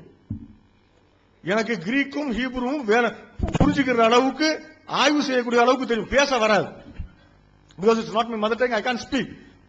But I have a working knowledge, I can study, I can read, I can write, I can read and understand. ரெண்டாவது, second, மேனுஸ்கிரிப்ட பத்தி நீங்க criticise பண்ணா அதுக்கு தனியா தெரிஞ்சிருக்கணும். 3 விஷயம் தெரிஞ்சிருக்கணும். To criticise manuscript, you should have 3 knowledge. What are they? You should know about manuscript criticism, then declaration, and then restoration. Then he explained what is declaration. Declaration means you should declare that this is corrupted. Then he said restoration. Then you should restore the correct one. Then what is there? You declare that it's not there. Then you restore it. Who are you to restore it in God's word? அவர் என்ன சொல்றாரு, உங்களுக்கு இன்னொரு அறிவு இருக்கணுமா? டெக்ஸ்டல் criticism சொல்லுவாங்க. டெக்ஸ்ட பத்தி criticise பண்றதுக்கு அது சொல்றாங்க. அவர் வேற வார்த்தைகளை சொன்னாரு. மேனுஸ்கிரிப்ட பத்தி கிரிட்டிசைஸ் பண்றதுக்கு மேனுஸ்கிரிப்ட் கிரிட்டிசிசத்தை பத்தி தெரிஞ்சிருக்கணும். ரெண்டாவதாக டிக்ளேர் பண்ணணும், அறிவிக்கணும். என்ன அறிவிக்கணும்? இது எல்லாம் தப்பானது அப்படின்னு அறிவிக்கணுமா? இது தெரிஞ்சிருக்கணுமா? அப்ப தப்பானது தெரிஞ்சிருக்கணுங்கிற அளவுக்கு தப்பானது வச்சிருக்காங்க பாருங்க. அதை பத்தி தனியா படிக்கிற அளவுக்கு வச்சிருக்காங்க. உண்மையில அப்படிதான். டெக்ஸ்டல் கிரிட்டிசிசம் சொல்லிட்டு ஒரு தனி சப்ஜெக்டே இருக்குது. டிவினிட்டி படிக்கக்கூடியவங்களுக்கு, தியாலஜி படிக்கக்கூடியவங்களுக்கு தெரியும் அது. அப்புறம் ரெஸ்டோரேஷன் தான் விட்டு போனதை திரும்ப சேர்க்கிறது. ஏதாவது வசனங்களை விட்டு போச்சா சேர்க்கறதுதான். கடவுளுடைய வார்த்தையில சேர்க்கறதுக்கு உனக்கு என்ன வேலை? இதெல்லாம் விட்டு போச்சு, நான் எப்படி சேர்க்கிறது? ஆளுக்கால இஷ்டத்துக்கு சேர்த்ததுனாலதான் வந்த வேணை. அப்புறம் அரபிக்குடைய ஒரிஜினல் குரான்ல, அரபிக் ஒரிஜினல்ல பிராக்கெட்ஸ் இருக்கலாம், அது காட்ட சொல்றோம். அது காட்டுறாங்க, தந்தாங்கன்னா அதை பத்தி பேசுவோம். ரெண்டாவது, இருந்தாலும் இதுக்குள்ள தலைப்பு இல்ல, தரட்டும், அப்படி ஒண்ணுமே கிடையாது. செகண்ட்லி, பைபிள் இஸ் ட்ரூன்னு சொல்லிட்டு தபரி கோட் பண்ணாராம், கசாலி கோட் பண்ணாராம், புகாரி கோட் பண்ணாராம். Let anyone quote. நான் கேட்கறதுக்கு என்ன பதில் சொல்றீங்க? Let Ghazali come and answer this. Let Buhari come and answer this. Let Tabari come and answer this. Or at least, if you are quoting them, you answer this. அவர் சொன்னார், இவர் சொன்னார் வேண்டாம். I am producing evidence just before your eyes. You are saying someone said this, someone said that. அவர் சொன்னாரு, இவர் சொன்னாருங்கிறீங்க. நான் கண்ணு முன்னால ஆதாரத்தை காட்டிட்டு இருக்கேன். உங்க பைபிளுக்கு இவ்வளவு குளறுபடி இருக்குன்னு. It has been already refuted. எல்லாம் முன்னாலே மறுத்தாச்சு. என்ன மறுத்தாச்சு? முன்னாலே மறுத்தது இப்ப சொல்லுங்களேன் சபையில. You just, whatever has been refuted, you just put it down in this audience, before this audience. Right. Appuram, he said some more things. Even if those brackets இருக்கக்கூடிய வசனங்களை நீக்கிட்டாலும் there will be no change in the doctrine. You are very doctrine that the Bible is the God's word and it has no, it can't be anything, nothing can be added to it and nothing can be deleted to it. That doctrine is changed now. It becomes invalid. சில வசனத்தை எடுத்துட்டீங்கன்னாவே கடவுளுடைய வார்த்தையில எதையும் சேர்க்க முடியாது, நீக்க முடியாது.